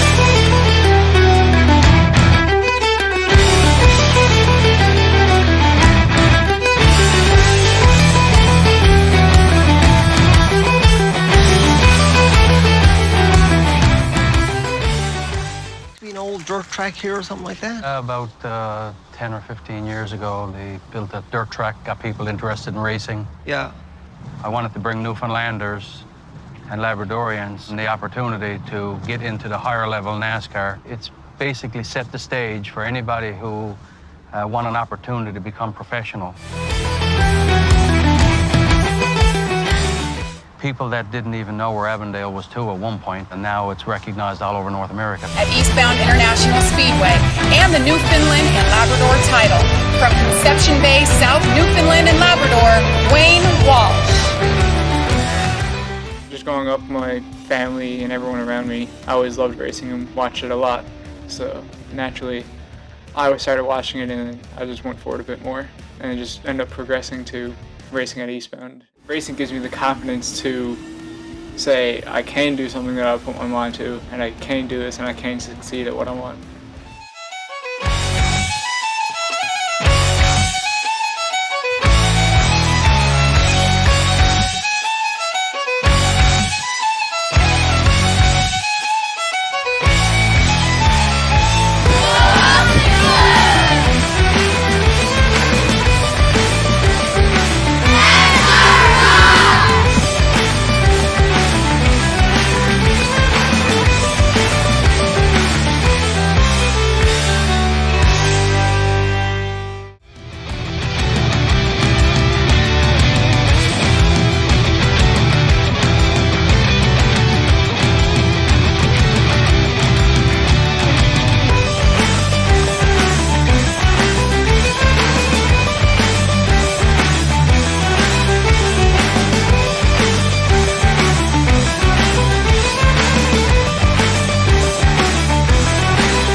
Hush. Welcome back to Tim's Corner Live, episode number 57. And just like that, we're joined by Adam Ross. Adam, how have you been? Do you want the truth or do you want the correct answer? It's almost race season. I am phenomenal. Yeah, just it's getting closer. I know it's a month away out here, thereabouts the same way. So how excited are you to get back to the racetrack? I know you do a lot outside of the NASCAR Pinty series, but how excited are you to get back to the racetrack? I'm super excited. And the reason I joked, I'm sick as a dog. So my voice had been okay up until about 2 hours ago. So obviously it's race season coming up because I'm losing my voice and I don't feel good. That's just kind of Murphy's Law. But I'm sure much like your viewers, your listeners, and certainly like yourselves, I can't wait to be back at the racetrack. I mean, it's been, last year was better than 2020, but to get back on the road with the NASCAR Pinty Series, that's going to be a lot of fun. And we've got some really exciting stuff planned in Ontario. It's going to be a fun season. We're live and interactive with Adam Ross. Be sure to drop us a question or a comment if you're watching us on Facebook. I guess we'll attack the big news that everybody's been talking about the last 48 hours. NASCAR is coming to Newfoundland. What's your take on that? You excited to put your party pants on? Yeah, I really am. I've never been part of the joy for me, part of the thrill of being part of the NASCAR Pinty Series, and going back to 2006 when they invited me. They said, the only thing is you have to commit to coming to all the races. Like, what? You're gonna pay me to go to all the races across the country. Yeah, we need your commitment. Yeah, I'm in. Sign me up. So now we get to add Newfoundland to the list. I mean, Tim, I never would have seen the places that I've seen and been able to meet the people that I've met and to be able to knock. I never would have visited Newfoundland in my lifetime. Not because I don't want to, just because I hadn't had a reason to go, and now I've got a reason to go, and I can't wait. So obviously your first time there, my first time was, I think, 5 or 6 years ago when Patty and the boys invited me over. So besides the racetrack, is there anything you're looking forward to taking part of in Newfoundland and seeing? So I'm told that much of the reason the promoter wanted this race to be in the daytime is so that he and his staff could come and party with the race teams, or I kind of take this as they could host the race teams in a Newfoundland style party that Saturday night. And I'm not a big party animal, but I just want to be around the locals. I just so enjoy it. Just like when we would come down to Antigonish, it is so nice to be around local people across Canada. It's just a different kind of friendly, a different kind of flavor wherever you go. But I have a feeling I've never seen anything like Newfoundland. I know the party and the work and trying to get stuff done atmosphere, and Mike's probably going to shoot me for telling this story, but I think it was 3 years ago we went over and I had got there and Patty Squires and everybody were having a couple of drinks and whatever. And the drinks hit harder in Newfoundland because the rum is colder and what have you. And Mike comes to me and he looks at me, he said, "We got to put a sign up." I said, "It's 11 p.m. before a race, the next day. What do you mean we got to put a sign up, a billboard up?" So here we are about 12 o'clock, 1 a.m. in the morning on the racetrack, putting up a Sun Life Financial sign in turn number 1 and 2. And I think Mike might have been the only one that was still knowing what he was doing at the time. But they all have a good time. They all have it's going to be a party. And as LP said earlier, there's a race, but there's like 3 or 4 days of hospitality and meet and greets and everything else before the actual race starts. It was so exciting to me when we went to Saskatoon for the first time. And don't ask me why. I don't know why it was such a big deal. It was a midweek race and the town welcomed us. Network television was out to do interviews on the spot that night. I have a feeling this is going to be fairly similar to that because really we're just a traveling circus. But the nice thing is because it has NASCAR in front of it, it's kind of like the Ringling Brothers Circus, right? It's the big time when you go to certain places. And that's what this is going to feel like. And Tim, you've talked to pretty much every driver in the series, every official in the series over the years. Every one of us kind of puff our chest out a little bit when we show up at an event like that, because we know the pressure is on to be the best. We're known as the top level stock car series in the country, and we all want to carry that pride with us. We all want to look good. We all want to show well. And like you say, when you have hospitality events and meet and greets, it's a chance to put your best foot forward and not only represent your sponsors well or your brand well, but just represent the fact that we want to come in and be respectful of where we are, but really embrace where we are and enjoy it. We had some fans earlier, and I'm sure there's going to be some fans at the racetrack that have seen this product on TSN and Flow Racing and have seen this product, but have not seen it live. So for those that are going to see it live for the first time, because you've seen them all, what do they expect for a first time when they go to Eastbound on June 25? It shows really well. And again, I put this on the teams, the structure that NASCAR brings to the table. You just feel like you're at a real big event because of the way the teams carry themselves, because of the way the officials run the show, and the interaction throughout the day. I just think people will. I have not seen many people come out to these races and not say they had a great time. And we spend more time with the people, like when we go to Wetaskiwin in Alberta, or when we go to Vernon in British Columbia. I don't know why, but you like the autograph sessions on the front stretch are packed, and the people talk to just everybody. So it's just a great experience. Don't miss it. If you're in the area, and when I say in the area, I mean, if you're within 4 to 6 hours, make the trip. You won't be disappointed. We're hearing about car counts this year that we haven't seen for 15 years almost.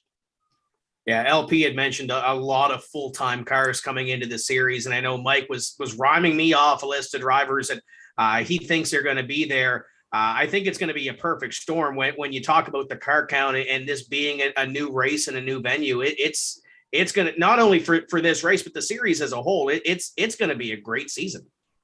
And for fans who might not, like, you can know pro stock racing, late model, super late model.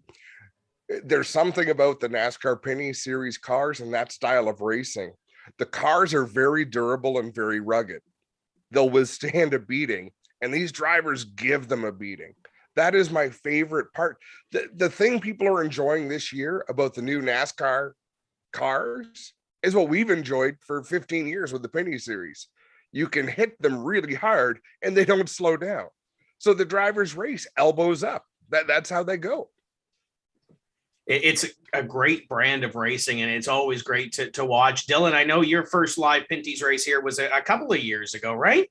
Yeah, it was what a race that was. What an editing.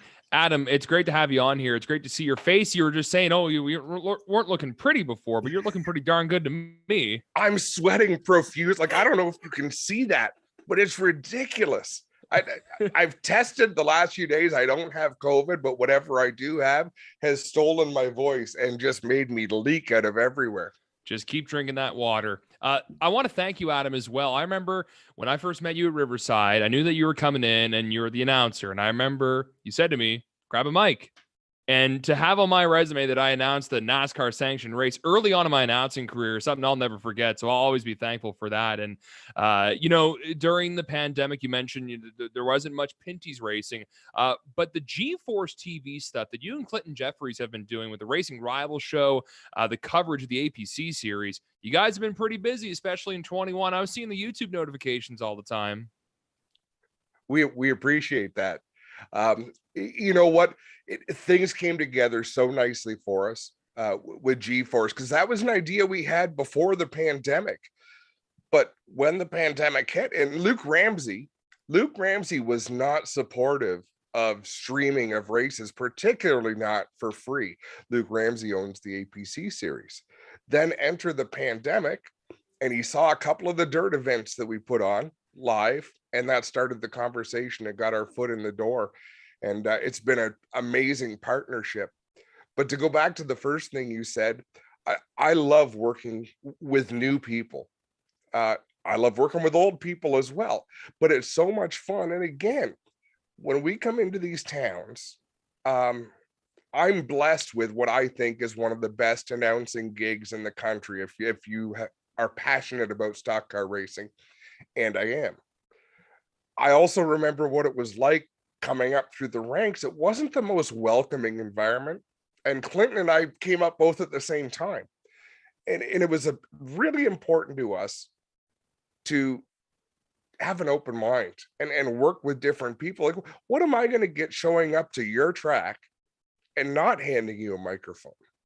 Right? It just, like, I want that local enthusiasm. I like meeting people. I like working with people. Trust me, it's not always a fantastic experience. I don't really share much of the experiences that weren't great, but same with meeting Tim, right? You come out and you meet these people, and if you're passionate about the sport, then I'm passionate about working with you and making you a part of that, because it's a thrill for me as well. I remember, Adam, in it must have been June or July of 2020. It's like we just started kind of racing in the Maritimes, but I remember watching a big race at Flamborough on G-Force on YouTube. I was out in my backyard having some beers, watching racing, because there wasn't much racing in Canada going on at that time, right? The numbers worked out well for us. People were thirsty for a product. We have a phenomenal team. The core group of G-Force, of course, Glenn Steyer's behind the scenes, the owner of Ohsweken Speedway, but then it's Clinton Jeffrey, myself, our producer, Spencer Mullen, and Greg Callan from Image Factor, who is also, in my opinion, the best announcer in the country. Greg Callan's phenomenal to work with, but we had a team together that could do anything. Spencer is a technical genius, putting things together. The only thing that we couldn't do, and I'll get in trouble for saying this, was supply an in-car camera. We have drones, we have cameras everywhere, angles everywhere. We had Joel Robinson, who does all of the production for NASCAR Canada, out, and we still couldn't get live in-car camera footage to work. It drove us crazy. Something on the Christmas list. Did you get it?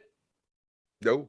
Santa didn't bring you one? We've got the best of the best equipment. We borrowed the best of the best equipment for whatever reason, unless you get the antenna way out in the open, which on these late models is hard to do. It just wouldn't send that signal along, and it broke my heart. It was something we wanted to do. In fact, that's the reason that we started doing more of Clinton and a camera operator driving around the racetrack in a dune buggy, basically, to get you all sorts of moving imagery. We just want to do stuff that's a little bit different, or that looks like the big leagues, because in our mind, we've got the capacity, we've got the power to do it. Before I throw back to Tim, and Tim and I had the same experience in Sydney, Nova Scotia, announcing a race with no fans in the stands. I know with the Pinty series, I can't imagine you weren't on the PA system, but maybe you were. I know with the TSN coverage, you were on it. But how was that being at Flamborough, Sunset, any of those tracks with not a soul hardly, except for some staff members in the crowd? It's a weird feeling holding that microphone with no one around you. Really, the crowd is your thermometer, right? When things are going on, it's rare to be able to hear a crowd, like to hear a crowd getting riled up, but it happens.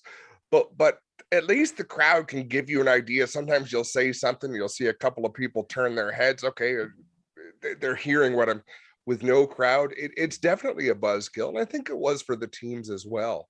So as I say, we would not want to repeat the last 2 years, but we had the opportunity to do some pretty cool things. There again, you've really got to focus on what you're doing, because without any reaction, without any crowd, like that's a lot of what we do it for. Thankfully, Tim, we had 50 passionate Cape Bretoners in the corner. Yeah, and we had one really loud one. That goes without saying. But I want to add to the G-Force side of things, because I know we've been dabbling with some stuff out here out east, and I think the big thing is fan engagement, because I know I can tune in and see Ontario and watch APC races and stay tuned to the product that's on the racetrack up there and know the names and all that. But if there's none of that, yeah, you've got social media. Yeah, you've got, a couple of other things you can send updates out on, but it keeps the fans engaged too on your product, right? It really does. Social media is so important, but it's only a piece of the puzzle.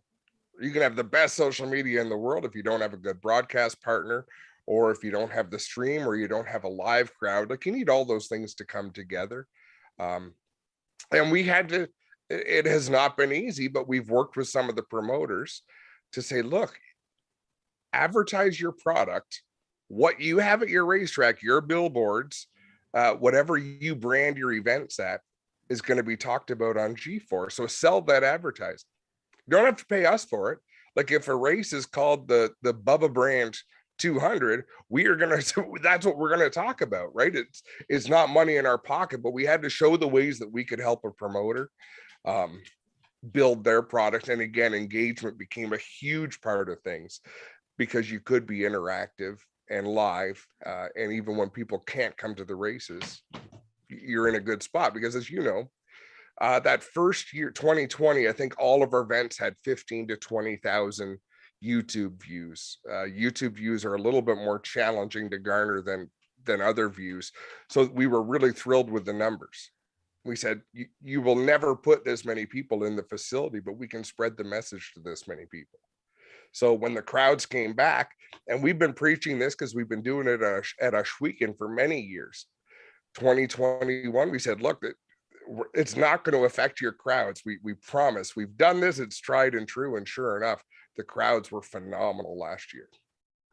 And I think, Dylan, obviously we still had a little bit of a choking off with restrictions and crowd sizes, but I think, and you've been to Scotia and you can say the same thing, Dylan. I think I think it works out here too. The streaming did not affect the crowd. No, and you know, doing the previews on Facebook to give the notification, hey, we're live from this track and it's a heat race. Hey, maybe you kind of forgot and maybe you can swing in and grab the feature, or okay, well, I'll go check out their website and see when the next event. With Scotia, you have the luxury of having a race almost every Friday in the summer, but with Riverside, you get the big events, and then you've got this track and this track. And this summer, Tim, it's going to be a bit bigger with the TCM live video as well, with some stuff done at Oyster Bed and this and that. So it's going to be a pretty cool summer. But yeah, it didn't really hurt the crowd, I can't say, because I noticed some of those weekly racing series crowds, some of the biggest I've seen in a long time at Scotia, considering there were COVID-19 restrictions on top of it too. And with everything lifting, hopefully those crowds continue to get a little bit bigger. Adam, I want to talk about destination races because you've been across the country, seen everything. We talked with LP. He mentioned GP3R at the top of his list. Whether it's a Pinty Series race or something short track wise in Ontario, if somebody's planning a vacation, where do they go? I can't argue with LP. GP3R is a life experience. That's one. So if you're a huge racing fan and maybe your wife is not, that's one you could take them to because it's a huge festival. And I think everyone would get some enjoyment out of that event. Otherwise, Delaware Speedway, the end of September, where the APC champion is going to be crowned, the Pinty Series champion is going to be crowned. This past year, they had a country music concert. I believe that's going to happen again. Phenomenal weekend. I love what they did there. Ashweekend Speedway with the Canadian Sprint Car Nationals. It remains to be seen how the border's going to go because traditionally there's been a ton of Americans come up for that race. But there's a lot of great shows. But as far as destination events go, I would say GP3R is top of that list. And then if you like short track racing, Delaware Speedway. I guess I got to twist Robbie Thompson's arm a little bit to go up for a couple of weeks before we go to Autumn Colors, because he's told me we're going back to Autumn Colors this year. Wow. But he's got to have got a couple of weeks beforehand, right, and hit Delaware at the same time. It's been 20 years since I've gone to Autumn Colors. I raced there 2 years, went there 1 year afterwards as a fan, and it's just the weather is so crazy. That is a crazy event. So if your wife isn't really into the racing, do not take her to that event because that's like the 72 hours of Peterborough. The late model race itself was the 72 hours of Peterborough last year. And I love it. Like, I love that racetrack. JP, the promoter there, that's his flagship event, and it's huge. I just happen to be a dirt racing nut, and that race is always the same weekend as Super Dirt Week in New York. It's one of those things to be in two places at once. I know me and Dylan are the same way with the Pinty's weekend in Newfoundland right now, trying to get two places at once. And it's going to be a busy summer.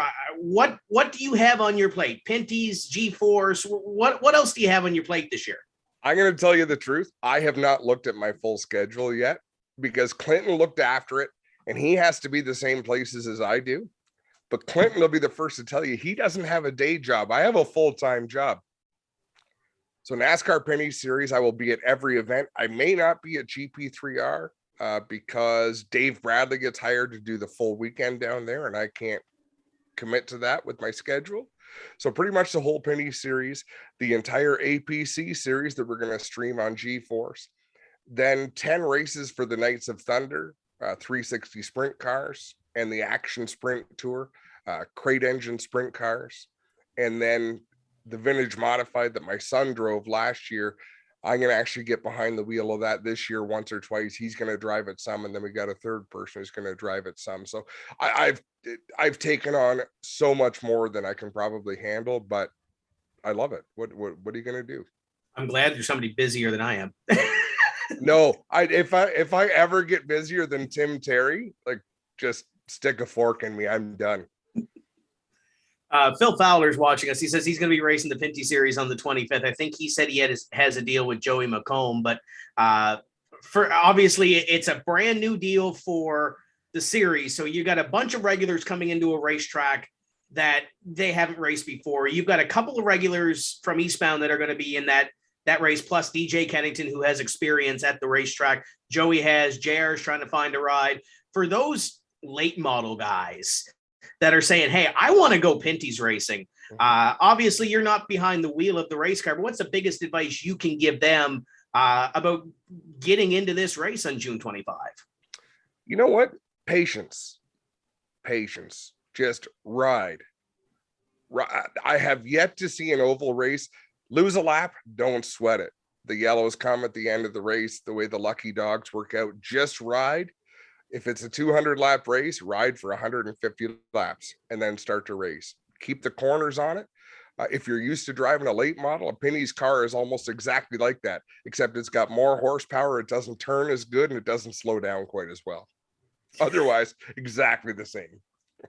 And they put on a great show too. And when we talked to JR about the different layout of this racetrack, I think it's going to catch some drivers off guard, especially going down through 3 and 4, where you go from a full bank about 18 feet up on the back straightaway so that all the fans can see, all the way down to nothing on the front straightaway. I think it's going to catch some of those guys off guard. Oh, I'm sure it will. And they do figure it out fairly quickly, which I'm so impressed with the level of talent. But I think the big game changer, Tim, is going to be traffic. You know as well as anybody, we've gone down to the East Coast a few times, like 15, 16 cars, and not all of them ran the whole race. I have a feeling we're going to be going down there with more than 20 race cars.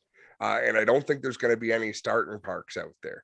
So that changes things enormously, because not only do you need a good car, you need to have some racecraft about you to be able to manage that. And we haven't seen that for so long, for any extended time, that I'm really looking forward to this season everywhere we go. And by the way, if you're talking for a destination race, I think Ashweeken's Pinty's race is going to be so off the charts awesome, because we're running sprint cars the same night as we're running the NASCAR Pinty Series. 2 different race fans collide, and I think they're going to be treated to an awesome experience. And that's a midweek show, isn't it? Mm-hmm. And so yes.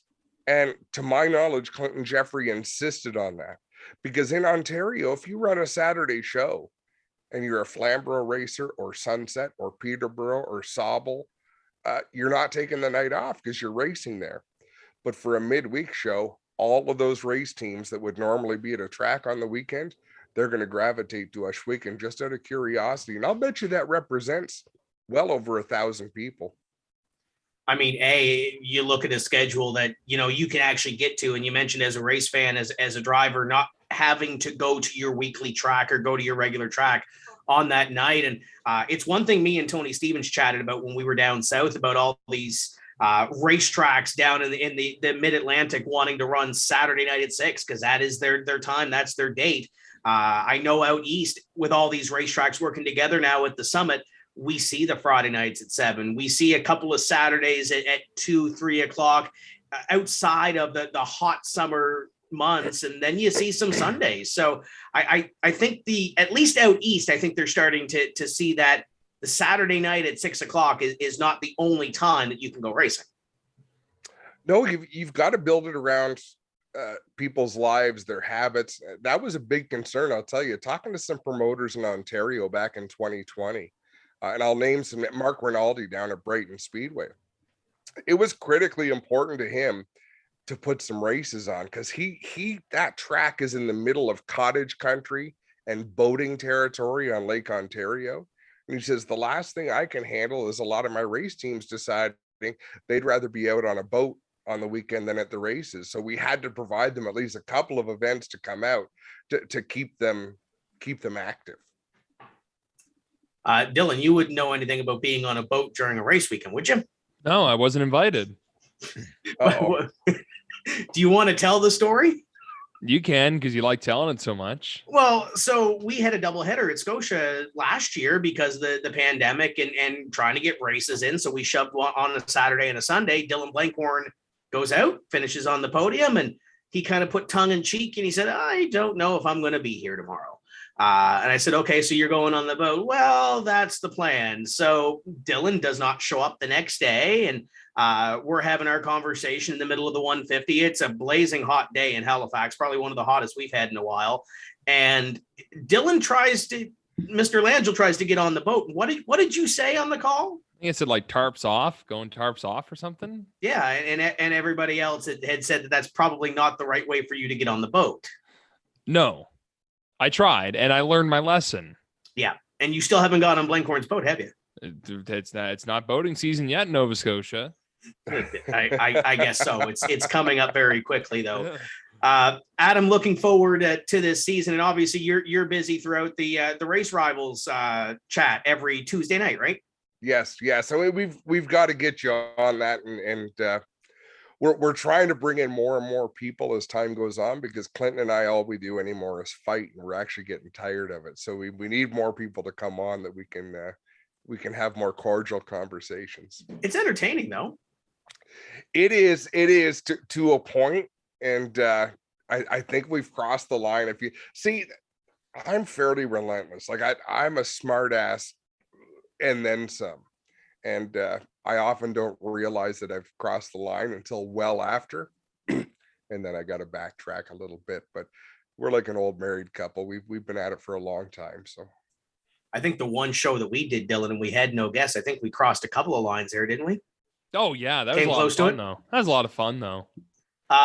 Lisa Gahan's watching. Hello, Adam Ross. Nice to see you on the call. Good to see Lisa watching tonight. Absolutely. Yeah. Fantastic family. Absolutely. And Phil Fowler says he's racing September at Delaware too. So nice. I guess he's got, what can you tell him about Delaware? Because I know we had to tell him about PEI when he came racing on the tour and try to get him used to that. So what can you tell him about Delaware? Just ride. A lot of speed. It's a fast track. Inside wall on the front stretch. Don't mess up between turn 4 and turn 1. It's going to hurt. And you got some elevation changes at Delaware. So it's just a lot of fun. It really is. There's quite a bit of room out there. Mind your manners and forget about the first half of the race. Just turn laps, follow other people, see if you can pick up some tricks, and then it's go time. Yeah, I'm sure Phil in a Pinty's car is going to be great, moving up from a sportsman car and into a pro stock a couple of times and racing the Pinty series when they come to Eastbound is going to be good too. And I think Sarah Thorne's looking for a ride. There's a couple over there. I think that are going to be sprinkled along the field. Adam, this has been great. Looking forward to the season. But before we let you go, let's put that little crystal ball ahead of you. Who's going to contend for this championship on the Pinty series? I think Alex Tagliani has something to prove because he's never won the championship. I think he had to be really disappointed with how last year ended. But I think we're almost to the point where it used to be the French Canadians couldn't compete back in the NASCAR days. And now it's turned completely around, and it's rare for someone from Ontario to compete, which is why I really miss JR Fitzpatrick. But I think Gary Clute could be a sleeper. Watch for Gary Clute, watch for LP Dumoulin, watch for Alex Tagliani. That's the fun part of the season. It's so unpredictable. And if Andrew Ranger has a good ride this year, I have a feeling he's going to be really tough on the dirt at Ashweekend. he is the most naturally gifted race car driver I have ever watched. It's going to be a great season to see it, and especially with all the full-time cars that we're hearing coming back. Adam, this has been great. Dylan, we might have to make a trip to Oswego. It's a weekday race. It's a midweek race. We can do that, right? When is it? I had the schedule up here. Let me see. Oswego, Tuesday, August 16th. Oh, right before the Riverside race. Yeah, we can do that. It's after the 250 in Halifax. That's easy for us. We can do that, right? I'll tell you what, you won't be disappointed. Like if you come down and see a race at Oswego with sprint cars and Pinty series cars and look me in the eye and say, yeah, I should have stayed home, I will pay for your flights. I mean, have you ever had a bad time at a racetrack though? Good point. But I mean, that's how confident I am that event, because there's going to be people there that don't care for fendered car racing, but they'll put up with it because it's an event. And then there's going to be people there who have never really seen a sprint car race, and I think they'll be taken aback by the sheer speed and sound. And like if you've never seen that live, boy oh boy, you don't know what you're about to witness. It's going to be one to watch for sure. This has been a great time catching up, and if you ever find an off weekend, get out east. I would love to. I know my wife. Quick story. We live in Cambridge, Ontario. So our wedding reception was at the Newfoundland Club in Cambridge, because if you've never been, this town it's all Portuguese and Newfoundland. And I swear Bell Island and Newfoundland, there's 30,000 people in Cambridge who say they're from there. And I think there's only 10,000 people that actually live there. But there's a big link from my hometown to Newfoundland. So I'm really looking forward to making that trip. I know Mike told me the story about JR and his wife. I think we're on Bell Island at the same time and didn't know each other or something like that. So there's people that don't know each other from the island, as hard as it is to believe, because it's such a small place. But Mike had told me, and by the way, Mike is supposed to be joining us, but I don't see him on the call. So we tried to get him on for 57 episodes. He'll do the iRacing stuff till we're blue in the face, but he won't hop on camera. So I don't know what that's about. It's his birthday. Maybe he's in maybe he ate the whole cake and passed out or something. While he's waiting to connect or not even on the call, I'll tell the story he told me earlier. He called me and we were talking about, who could be coming to this Pinty's race and talking about all the buzz and everything else and everything positive. And he said, I got one negative for the day. I said, you at least had cake, right? He said, well, I'm on my way to get pizza. And one of the kids dropped my first birthday cake that I had today. So I said, first birthday cake. Yeah, that one went all over the floor. So the wife made me a second one. I like his style. I like his wife even more. That's fantastic. That's it. I see he's on here now. So Adam, this has been fun. Thanks for joining us, catching up with us, and all the best this season. And I know we'll be watching. Thanks for the invitation. Look forward to seeing you guys, and keep up the great work. Thank you. That's Adam Ross of the NASCAR Pinty Series, G-Force, all that fun stuff. And let's see if we can get a hold of the man of the hour. Main event, Mike James. Oh, look at this. He's got the John Force Cup ready to go. Hold on, he's got to connect the audio. Put the two lines together there, and maybe stand by. He's an announcer. He should know how to do it. No, he's done this on iRacing a lot. Go along. Okay, well, there we go. Mike, you got us. What's going on, boys? What's going on? It's been a busy show for us, celebrating this whole new NASCAR coming to Newfoundland, or at least the Pinty Series coming to Newfoundland. I can only imagine how much of a whirlwind it's been for you the last 48 hours. It's been wild.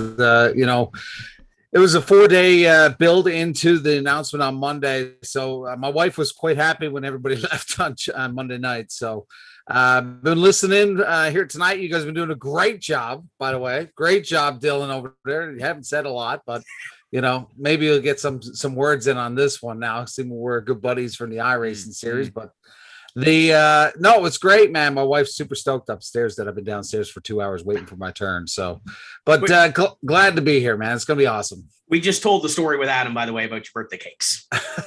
Yeah, I get a text while I'm dealing with ticketing here today, and all I see is a smashed up cake on my living room floor. So, God love my little boy. We got 5 kids and beautiful children, but my young fella Jack, he seen that cake and he was getting into it. So, but God love the wife. She made the second one, and we've had a wonderful birthday so far here today. 45, Tim.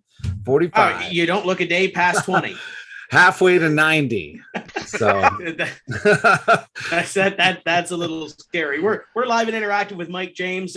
Paul said we can go a little bit longer, so drop a question or a comment. We'll chat a little bit here about this deal. So 48 hours have been probably jam-packed, but this has been 5-6 years in the making, trying to get NASCAR Pinty Series here, and it's finally here. So for those that don't know, at least the stories that we can tell, how did this all come to be that NASCAR is coming to Newfoundland?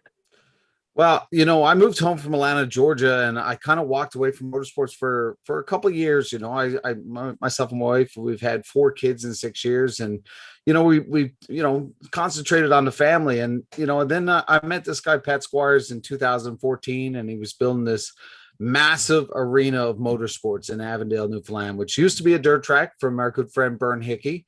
But Pat had a vision, and boy, did he ever build something pretty wild. So Eastbound Park was put out there. Pat actually asked me to join the team. I said no. I said not a chance. I don't know much about NASCAR. My background has been Formula racing and monster trucks and extreme sports, as well as music. So stock car was pretty new to me, and so it's been a wild ride. And anyways, he finally got me in, and my wife said it was okay to join. And actually, I believe the launch video was actually completed while I was in the hospital with our second daughter at the time. So my little girl Carly James, I don't know if that's the reason why we called it Car, but the whole Eastbound thing all started in 2014.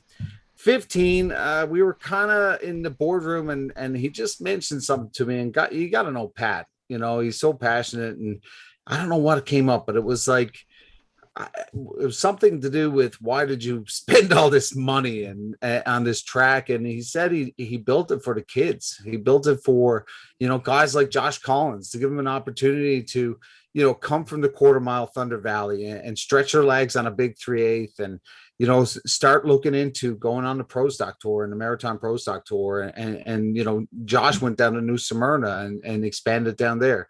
That was the reason why he built it. And the other thing he said to me was he built it for NASCAR. He's a massive Tony Stewart fan, like massive, Tim. Like he actually owns the Home Depot 20 show car from Tony Stewart, and Tony Stewart sent him a video there last year, shout out for his birthday, and actually mentioned that about the car. So and then I don't know what it was, but I did a lot of touring across the United States and Canada, and so I was like, NASCAR, like I don't know anybody in Daytona or Charlotte, so I called a good friend in Saskatoon who had the Pinty Series out there, and the next thing you know, I had Alex Nagy's cell phone, and we got Alex on the phone, and we started talking, and I think he thought we were nuts because he didn't even hear of Eastbound at the time. So he kind of looked it up, and the next thing we started chatting, and we helped Josh Collins in the Pinty Series, and I believe the first race was at Antigonish, and then we went on to Kawartha, and he almost took a win at Sunset.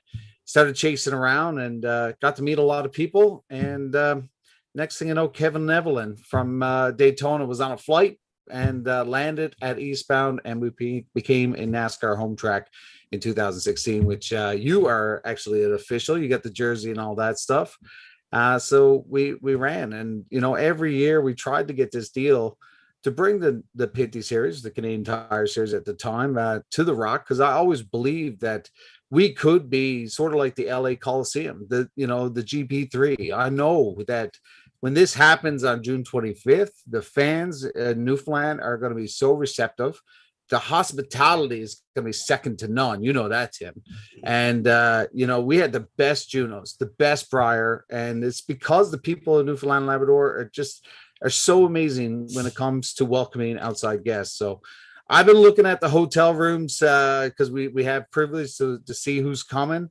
It's amazing how many hotel rooms are already filled up. I'm looking at the teams list that are coming here. It's going to be a massive, massive show. 21 drivers already, without even talking about some of the local drivers and some of the ones that I've already heard, such as J.R. Fitzpatrick. So I believe we're going to be close to that 25 car count, and it's going to be a monster Super Bowl weekend over here on the Rock. Backup announcer. Sorry, a little bit of a cold here. Yeah, we can import you, brother. Tim, can we cancel all the racing in the Maritimes that weekend so we can go to Newfoundland, please? So it's funny, and I don't want to talk at a turn, but when Trudy Thorne found out that they were racing a Pinty's race in Newfoundland, she said, "Who do I have to call to cancel the race at Scotia that weekend?" And I said, "Yeah, you can call anybody you want to. I don't think the Pro Stock Tour is not going to run that weekend. But it's one of those things where I wish I could be two places at once. Dylan wishes he could be two places at once. Well, Dylan wishes he could probably be 3 or 4 places at once. But there's a track I'm going to be 30 minutes away from, and I'm going 4 hours away almost. Yeah, that's it. It's going to be a busy weekend there. But even Adam Ross had said, and even LP at the start, with all these new full-time cars, not only is it great for the series as a whole, it's great for this race, because 20 is what Adam was thinking at least coming over. I know your list is bigger than Adam's. So. Oh yeah, I've seen the list. I don't know if I'm privileged to release that list just yet, but I know what's coming, and I know there's a bunch of TBDs in there. And dealing with the teams, I mean, it's awesome because I'm actually helping out with the logistics and the boat and everything else, and getting to talk to all these race teams, and the excitement in the team owner's voice and the drivers. I mean, everybody's pretty jacked to get over here and try something new. I mean, we've always been the mistress in the country. A lot of people question. We had a couple guys here like DJ and Joey and JR that we gave them a ride and stuff, and I think once they get here, they're just going to love it. And it's going to be a wild ride. And I can't wait for 2023 even. We're already looking at different things that we can do next year. And it's going to be wild. But it's not just a race, Tim. It's going to be a full-on week. Some of the teams are coming in on Tuesday. Some are coming in Thursday. But, from all the hospitality tours, like the whale watching to the George Street to the fine dining. I mean, the Newfoundland cuisine, Tim. We've had a few meals here, Tim, not just the winging it, but I mean, the food here is just absolutely incredible. And I know a lot of these teams are bringing their families and making it a destination. Target Newfoundland made this famous back about 15-16 years ago. I was involved with that many years. I think it was 2005. We ran a Porsche 911 and we ran a Mustang, and we had a great time. And we had teams from Australia, California, all over the world come to Newfoundland. There was no purse. There was just a plate. It was just about enjoying the scenery and actually chasing all over Newfoundland. So unfortunately, that's no longer here, but I've always thought Newfoundland would be that kind of NASCAR race where, you come here not just for the race, but to actually take a little bit of time with your team and actually enjoy something outside besides racing. Before we talk about the full schedule as a whole, I know Paul's got the picture of Patty that you sent me a couple of days ago, and you said put it on the show. So Home Depot code, everything else. This was last Thursday or Friday when you guys Saturday night. Yeah, so you can tell that's Patty in general, though. I mean, he's always excited. He loves a good time. Loves racing. I mean, if this was a couple of years beforehand, and I wouldn't put it past Patty to sit himself in a race car anyway, but I wouldn't put it past him if this was 5 years ago, he'd be in the race anyway. Yeah, I mean, he's getting up there. He's the salt of the earth. He's a good old Irishman, and just don't get him mad because I won't go there, but he's so full of life, and when we said 2016 we were going to be a NASCAR track, I mean, part of his dream became true. But I mean, to have the touring series here, like this past weekend when we had the Cup here, I mean, we were up in Signal Hill with it. We were down in Kitty Vitty. We didn't get the Dildo. Then that's one place we should have went. We should have went out to Dildo and brought the Cup out there. And because Jimmy Fallon made it famous on his TV program, and they even got a sign like Hollywood up there now that says Dildo over the town. So. But he's just jammed. He's got so much fire in his belly. The last couple of weeks he's been out at the track, really grinding in and getting ready because we're getting some lipstick, boys. We're going to the prom, and that track is going to look unbelievable. It's got a bit of wear and tear on it over the last couple of years, but I can tell you, once we come to Victoria weekend, a lot of that work's going to be done, and it's going to be wild. Hopefully, we can get you in even for a weekend before, because I'll tell you, it's going to be jammed up. Turn 3 and 4 is going to be developed now, Tim. So 3 and 4 is actually being under the microscope. We've got 6 other grandstands that are being just on hold just yet. Tickets are going to go on sale on Friday. We're going to have a pre-sale for some insiders and stuff like that tomorrow. Depending on where the ticket sales, then we're going to have some extra work on building some more grandstands because capacity is going to go up. I think, Dylan, the only other racetrack that we've seen around here that's talking about building capacity has been Petty International Raceway. That's a good sign. It wasn't like Dowsett. Yeah. Well, yes. They built a small one though for their VIPs. We're talking about. I mean, Petty's was huge. Eastbound doesn't do anything small. I couldn't believe no, not Petty. That time at Petty, I remember I turn and look in turn 4, and it's like, where the hell did this big grandstand show up from? But it's exciting. That's a good thing to happen where tracks are expanding. On the other hand, you got Cup Series tracks that are tearing down stands. So we're having a good thing up in Canada. Mikey, it's great to see your face finally. How many races have we done? Too many. Past 2 years. Dazzling Dylan. Well, and if we weren't racing all on the 25th, maybe I could have been up at the Pinty's race there. But, you're talking about some of the improvement stuff. I know with NASCAR sanctioned tracks and especially Pinty's, some things had to probably change to get the thumbs up there, maybe safety wise. What were some of the things you guys got to work on to get ready for that big race coming up?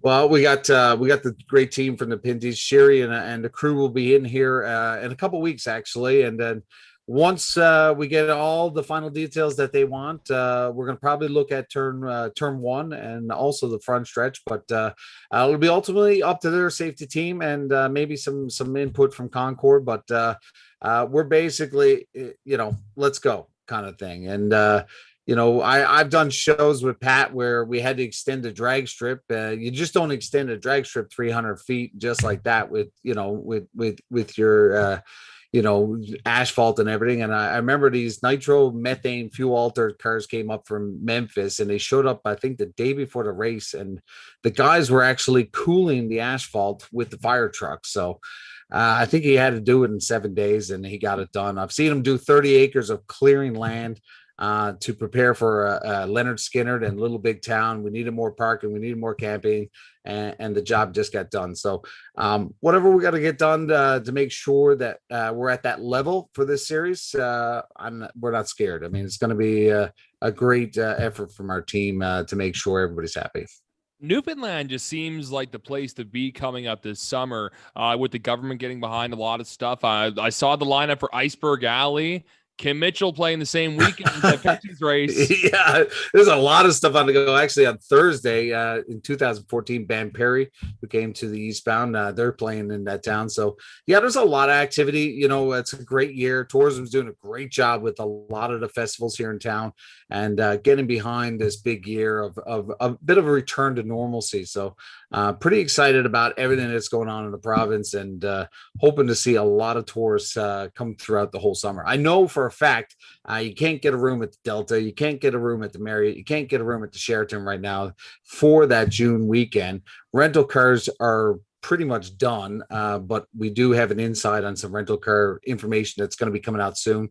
The media asked me, like, how are we going to move people around?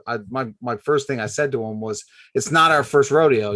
If it comes down to we got to have shuttles and car services and stuff like that to get back and forth to the track, it's not a problem. We've done shows with 10,000 plus before, And when it comes to our team, Bob Smith and the whole team, Sarah and everybody else, I mean, everybody's going to be full force on this one and make sure that we look like rock stars. So that weekend, Mikey, it's not just the Pinty's race on the Saturday. I'm looking at Eastbound's website right now. There's also the pit party and also weekly racing series. So 2-day event. What can the fans expect on day one there? Yeah, well, we're going to kick things off on Friday, which is kind of cool because, this event is also about shining a little bit of a light on our advanced auto parts NASCAR series. These guys are, and girls, I mean, wow, Dylan, man, there is a wild amount of girls involved with this sport right now over here in the Rock. I think we're up to 7, I believe. So, but on Friday, it's going to be a pit party with the stars of the Pinty series. Fans will be able to get out there and touch those cars and meet and greet these drivers like Alex Tagliani, Andrew Ranger, and so many of the big stars. DJ Kennington and so many. I won't go through the whole list because that's going to be a surprise in a couple of days. But, and then we're going to throw down some hobby stock racing and we'll have our Bandolero child program out there. And then we'll kick things off with our late model racing. I've already been asked, I think it was Trayton Lepsovich actually put in a request. No. Brandon Campbell put in a request because he messaged me too. Yeah. Oh, actually, I wasn't supposed to say that. So, but whoever's looking for a car, I'm sure we'll be able to find them for something for Friday night. But Friday night, we'll be finished up around 9 and we got some hospitality stuff downtown. And then I believe it was Adam Ross earlier said that we wanted to be finished early on Saturday. And that is true. That is my idea. We really wanted to get a lot of our activities in through the day. So we're going to start off a little bit early, 12 o'clock on Saturday. And we're going to have a concert. I can't announce that just yet, but there will be a music act from 12:30 to 1:30. Then we're going to have the stars of the Hanlon Realty U.S. Legends. Those guys always throw on a big show. They'll be the under the gun before the Pinty series at 3:30. We should be finished around 6:30, 7 o'clock. And then basically it's party time. So there's so many hospitality and VIPs coming into town from corporations to some of the management from NASCAR. And we really wanted to have a great reception Saturday night and then even on Sunday as well. First beer is 7:01. Thursday. Oh, yeah. 7:01 a.m. on Thursday. Yeah. The government is basically calling it NASCAR week. So we're working with the destination St. John's and we're going to start a committee there now. So there's a lot of surprises not released yet, but we're going to make it a week-long thing. And it's just going to be a wild ride for year number 1. I wish we had more time. We started this back in September and then COVID came in and then there was a couple of things that happened and it was, we had to get through some logistics, but it really started to ramp up in the last 3 weeks. So, and I gotta give thanks to all the NASCAR staff and, Al, who's been over here and Brendan Agdalsi and Sherry and everybody else in the team. They really put in an effort over the last month, and it's been a pleasure to work with them and get this done. So I know looking into the future, year 1's going to be exciting, but year 2 is going to be off the charts as well. The main thing that I caught off that schedule is if you're done early on Saturday, how are you going to get Scotty Tilley to blow up the sky with fireworks? Because it's been a while since you guys had a big fireworks show, right? That's Friday night. Oh, okay. Not to we like to blow things up. Yeah, not to let the cat too far out of the bag. Scotty's like, I never heard about this. I think one of the best things, and Adam had mentioned it too, and JR had said it's the hospitality too. So for not only those drivers that are coming over, but for those fans that are able to get over there, and you mentioned shuttles and everything else, there might be, one small problem or one hurdle they think they need to climb, but this is a fan interactive event. They're going to have fun. B, the hospitality is second to none. And C, if you want to see a race, you're going to be able to get there, even if you can't get a rental car or what have you, right? Yeah. I mean, those little small problems, we'll get through those, and our team will be on it. Especially if you come in town. I mean, Airbnbs. If the hotels get completely full, there's a lot of Airbnbs here, but there's still plenty of capacity. Lots of hotels in St. John's. We don't live under a rock. It's there's a lot of activity over the last 20 years here in St. John's. The Sandman's here, so many different properties, and lots of capacity. So, but a lot of wild stuff on the go that week. Concerts at the Iceberg Alley, and as well as throughout the week with racing. So, it's not just a race. So, if you're just coming down from Nova Scotia or hopping over from New Brunswick or PEI, I can tell you, if you're coming over for 7 days, it's going to be a wild one, and we're looking forward to it. Steve Austin said, congratulations on Pinty's. Where do you go from here? Where do we go? I go to Halifax. I'll be up there in a couple of weeks. We're going back on the road. So, no, we where do you go from here? You know what? I would love to see the Maritime Pro Stock Tour in Newfoundland, and myself and Ken have talked about it in the past. And someone mentioned today about the Maritime Pro Stock Tour being a feeder or a starting show to the Pinty show. I mean, that series in itself is a show, and it deserves its own party. And I hope one day that we can figure out the logistics like we've done on this one, to get more of those bigger races in Newfoundland. We've tried it before, with the $50,000 purse, but I think we're the new kids on the block, and I think now moving into the future, we're getting more of our racers. We got 10 pro stocks now on the island. We're going to run 2 pro stock races. And then, by the way, Tim, those dates are going to change because Pat doesn't want to be on the same weekend as a pro stock tour date. We kind of threw him in there. We didn't even look at the schedule, but we got 2 of those pro stock races this year. That's going to change now in the near future.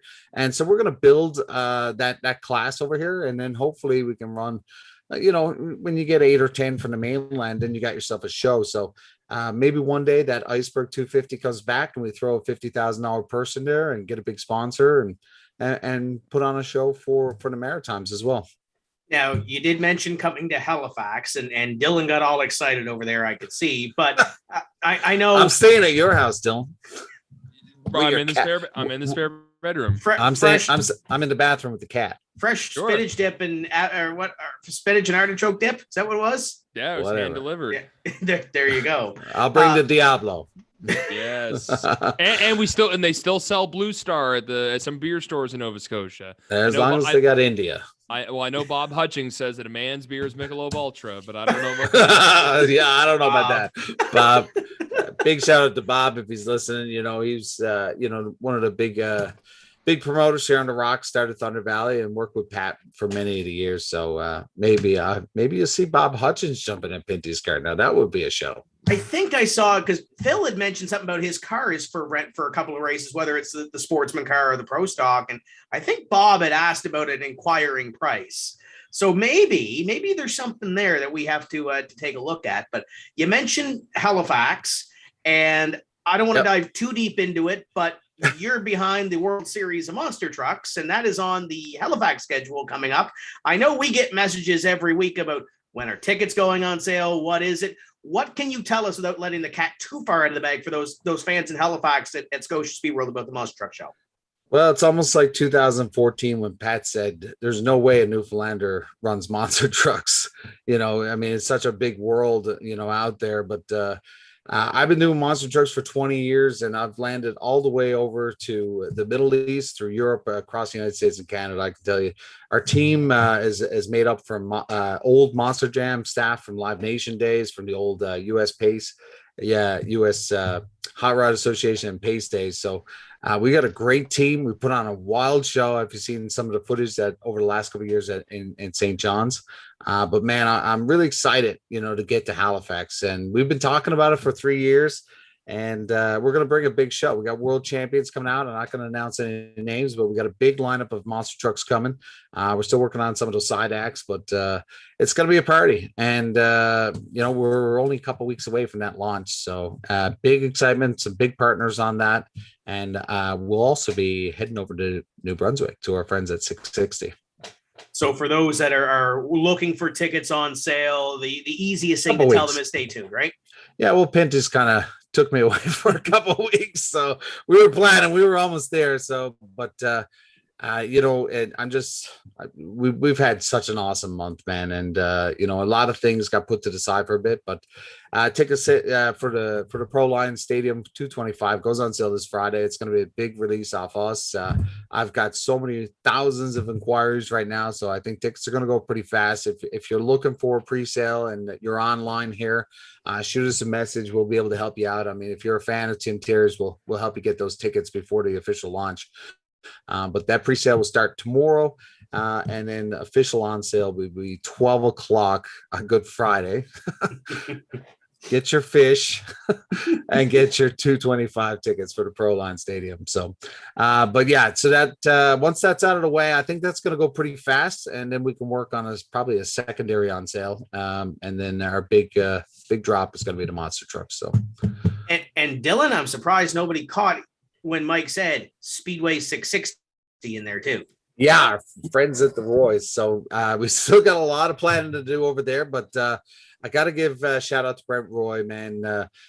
We've been talking about it for a couple of years, but the excitement over there, I'm looking forward to that one. But just to get off the province, we do everything internally. We're a promoter and we're also a facility at Eastbound Park.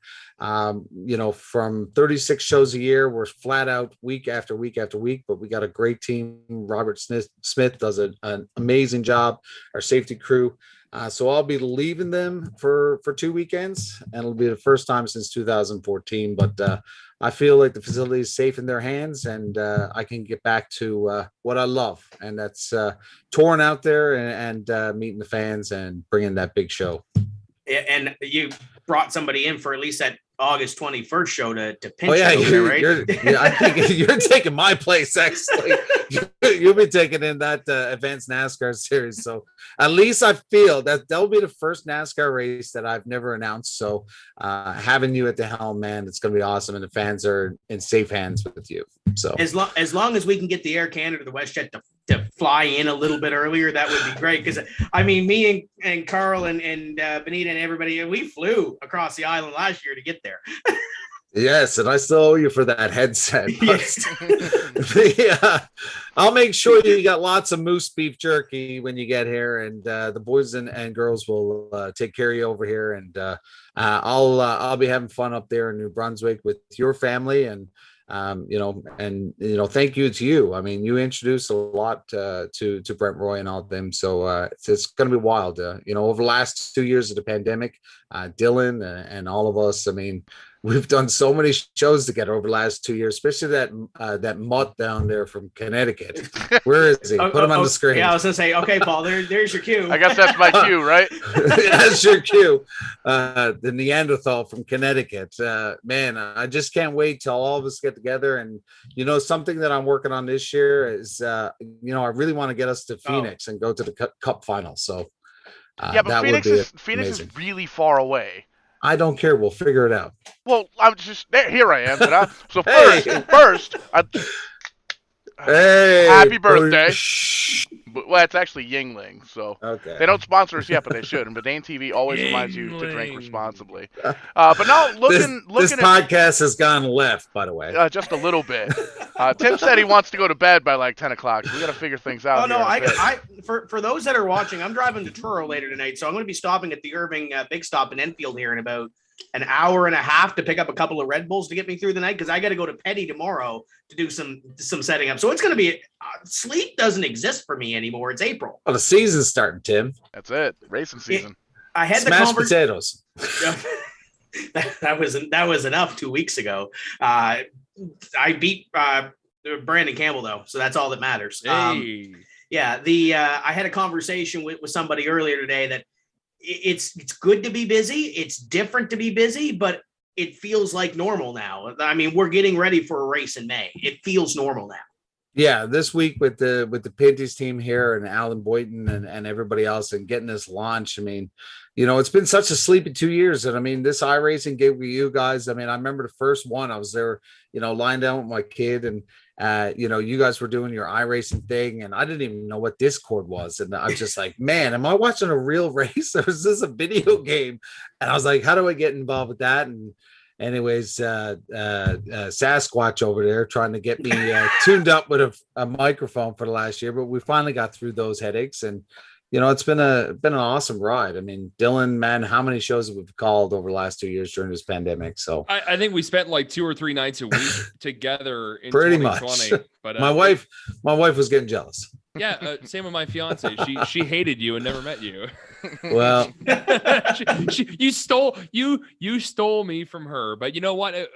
That was the cool thing, and I know there was a lot of bad with the pandemic for one reason or another, but one of the good was, meeting you, meeting Paul, meeting Brent Roy, meeting all these people I never met in real life, but meeting on the iRacing thing. And now that's blossomed to real life friendships and hope that we're going to crack some India beers here real soon here in Nova Scotia. And we're putting off the biggest show in Newfoundland's history, and you Muppets aren't going to be here. And I'll tell you, we're going to have to figure this out, boys. Paul just saw what Phil Fowler posted in the chat, I think. What's that? Yeah, dude. Yeah. I need this. Okay, so that's how I get up to Newfoundland. Absolutely. Dude, I will work for free. You don't have to feed me. I'll sleep outside. I'll hang out with Mike afterwards. I'll make him feed me. I will absolutely work on your pit crew. You have clearly never been to a party with Phil Fowler before. Dude, so I've partied with the Rent a Race Car guys, and I know Gary Spinato's watching, and I know he's got Yellow A Blanket with him, and he's a best friend. Known him for 10 years. He's stupid enough to let me drive his street stocks, which we're doing that again July 1st at Stafford Speedway. Definitely check it out. Couple races with the Honda back there. Oh yeah. Nice backdrop. Let me just break the fourth wall real quick. But no, just taking a look at. You were in a green room. Yeah, we're in a green shed pretty much. But no, looking at travel passes, travel flights, and all that stuff like that here on the show. I'm getting excited for a race that's almost 1,000 miles away. Like, this is a big deal, and everything I hear about Eastbound, and Mike, everything I hear from you, and you and I have become pretty good friends here over the past 2 years. It would be cheaper for me to fly from Bradley International in Hartford, Connecticut to Bermuda. Only by like $30, but we're going to have to find a way to get me up there, man. I got lots of air miles. We'll figure it out. Hey, listen, this Sasquatch only flies first class. Mike just heard Bermuda, and that's what sparked it off. I'll put some sugar on the top there, Paul. I mean, I've talked to the Pinty series, and we did get to meet the Pinty's chicken wings rep, and we did get a lot of chats in there for the 1 hour we were together. But maybe some chicken wing contest, and you could host that. Can I compete too? Yeah. What's the prize money? Is it like $700 so I can get a flight up there? We can come up with something, but either way, it's going to be a wild week with our friends at Pinty's and so many different activities. So that's maybe we'll put you in charge of special events because you got a bit of a resume behind you. So just a little bit. No wrestling though. No wrestling. Can we do it after? Sure, Saturday night. Yeah, me and Dylan will wrestle. It'll be great. There you go, brother. Yeah. But no, it's gonna be wild, boys, and it'd be awesome. And if you guys don't get here this year, Paul, I think you're already in, so we'll figure you out. But I know you guys are busy with your schedule on the mainland, but I know in 2023 we're gonna have to figure that one out because the dream team has to come back together for 2023 for sure. Now, if it's raining, I'm sending a private Learjet to pick you up, so we'll figure that out. We can land it right outside here. There's a farm across the street. We're good. JR already said year one is going to be a little rough on some of those guys that have never been partying or been out to Newfoundland before. So you might have some long faces on Saturday when you pull into the racetrack for that one. So they'll be more experienced by year two, right? Well, these guys are professionals, and I mean, I think the partying is going to be kept for Saturday night when everything's when dust settles because. The game face is going to be on with these guys. We competed with these guys with Josh Collins, and he did an amazing job. And, I've been back and forth with him.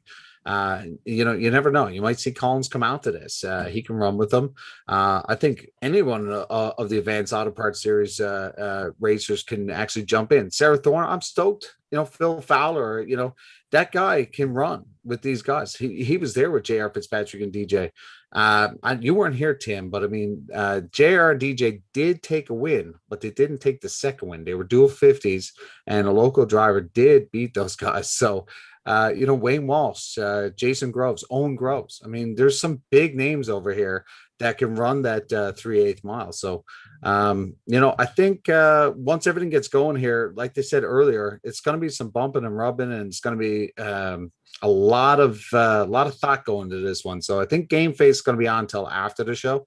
But come Saturday night, I think that's when the celebration starts. And that codfish that JR was talking about, and if he thinks I'm bringing in a stuffed codfish, come on. Like, that's going to be the dirtiest, biggest codfish with the biggest lips. We're going to have a lot of fun. And Victory Road's going to be wild. We're going to have a lot of fun there. Maybe some iceberg stuff. It is iceberg season. So maybe we'll chisel something out of an iceberg, maybe a mermaid or something. Well, I just saw it earlier. I see Tippy was watching earlier, and he said he needs a good old screech in. So I've been screeched in before. Obviously, Dylan needs to have his experience done. Paul does too. But is there going to be screeching ins at the racetrack when we do this? 100%. They are all becoming honorary Newfoundlanders. Now, I don't know what we're going to do with them in the second year. I mean, maybe we'll come up with some scheme for sophomores, but everybody's going to be there. And, I'm looking at the list, and it's just really jacked up. We went through it earlier, and there were some big names in there that were just not yet the release, but it's going to be wild. And, when I was thinking 18, 20 cars, but over the last 24 hours, man, seeing that list continues to grow and knowing what else is out there, it's going to be jammed. It would not surprise me. I had the conversation with somebody this week about the car count. Riverside's number was 23. And I think that's the number right there. I think that's the target sort of thing. And you're right around it. And if not, you're going to beat it. It's going to be a great show. If you don't have any plans for that June, I say June 25th because that's the race, but it's a full week leading into it. It's that opportunity to go over and experience Newfoundland if you've never had before. And I've been beating the drum for the last 5 years about you got to get over to Eastbound and you got to experience the show. This is the show. There is more racing to come this year. Obviously, the Memorial race at the end of the season, the finale is always big. The sportsman guys put on a hell of a show every time they're there. The hobby stock guys have stepped up their game tenfold the last couple of years. You got some really good kids in the Bandoleros. The legend cars always put on the show. 5 new Bando kids. What? Really? 5 new Bando kids. So with what you had, I know Noah and a couple of others are moving up. It's just stacking on that series. So yeah, and again, back to Patty's dream, man. That dream continues to turn over. Now seeing, I know I was talking to Trudy Thorne, and you're a friend of yours. I said, geez, man, do you remember in 2014 when we had that little Bando track? Because we weren't sure we were going to send them out on the 3/8, and we let them go around the drag strip. And it was just Sarah and Owen out there. And, there's talks of Owen jumping in a Pinty's car as well. So, to see those two kids, the first 2 kids of that class at Eastbound, to pop over now into a Pinty's ride, it's going to be pretty incredible to see those 2 kids. They're not kids no more. They're all in university and stuff, but they've definitely grown up around the track, and it's going to be exciting to see that and see the future kids go where they go. Yeah, it's going to be fun to watch and fun to see. If you can't get over for June 25, not only are you planning for 2023 already, you get over and see a race this year. Everything's opening back up. Flights right now are relatively affordable. Get over there, enjoy it. Yeah. For you guys. Well, even air miles, Paul. Yeah, like it's one of those destinations. Like I can fly. You mentioned it, Paul. And I can fly to Charlotte for about the same price, but it's the destination. Nothing against Charlotte, nothing against Tony Stevens. He's not watching. They're in Nashville this week, so I can talk about them. The hospitality that I get in Charlotte is not even close to what you see in Newfoundland. They gave you a car, Tim. Well, no, they just gave you a car. And when you picked me up in that car, I was like, this is dangerous. You in a brand new Civic. I'm going to tell this story. And I don't know. I'm sure Trudy's going to hear about it. And I'm sure Olivia is going to light my phone up tomorrow when she hears I told this story. So I was driving around in the Civic and whatever else. And I had to pick up Olivia to go to, take me to the airport. And Olivia Thorne, you've seen her on the racetrack before, Mike. She's rolled a Bandolero a couple of times. She's had her ups and downs on the racetrack. And I said, okay, do you want me to drive to the airport or do you want to drive? I don't know. I'll drive my car, whatever else. There's a one-way street. There's an island in the middle of the road, and she was turning left. And instead of going around the right side of the island, we went around the left side of the island. It was right by the mall. and we're facing oncoming traffic coming up towards us. So I'm like, okay, well, I took care of your car for 3 days, had a good time, didn't destroy it. And now not even 90 seconds when I'm in the passenger seat, I almost got killed. Oh. So well, she's no longer a race car driver anymore. She's a crew chief. Oh, she's a social butterfly, I think is what the word was. But she said, okay, I'm going to turn around and start this all over again. So literally we got turned around without, hitting everybody, getting killed, whatever else. So we drove back to her place and she's like, okay, deep breath. We're going to start all over again. And you know what? Dylan's going to get a kick out of this. I was on the phone with Barry Richard from Speedway Miramichi when that happened, or Barry Richard. The iPhone calls him Barry Richard, but I was on the phone with Barry when that happened. And I said, I'm trying not to get killed. I'm going to call you back in an hour. Poor Timmy and Barry. It was a great, we have fun. And I'm sure Olivia is going to hear about this and say that, whatever, she's going to kill me. You're in the doghouse. I'm definitely in the doghouse 100%, but that's the hospitality that you get over there. And I know the Thorn said I got to get over Labor Day weekend, and I know I'm a little tied up on Labor Day weekend, but there's another big show coming up there for you guys that weekend, right? We're jammed, man. Everything's going to start Victoria Day weekend, which I got a feeling, just the buzz that's going around with the car counts and everything else, that we're going to be pretty busy that weekend. But every weekend is huge, man. Like we didn't really talk about drag racing, but our IHRA program this year is going to explode. Last year during the pandemic, I don't know what it was, what was going on, but the younger crowd right now are really into building these Fox body Mustangs and the old stuff and the Camaros. And we've seen like a 40% increase from our IHRA drag strip. So we're going to go back week to week. So lots of activity on the strip and the stock car race.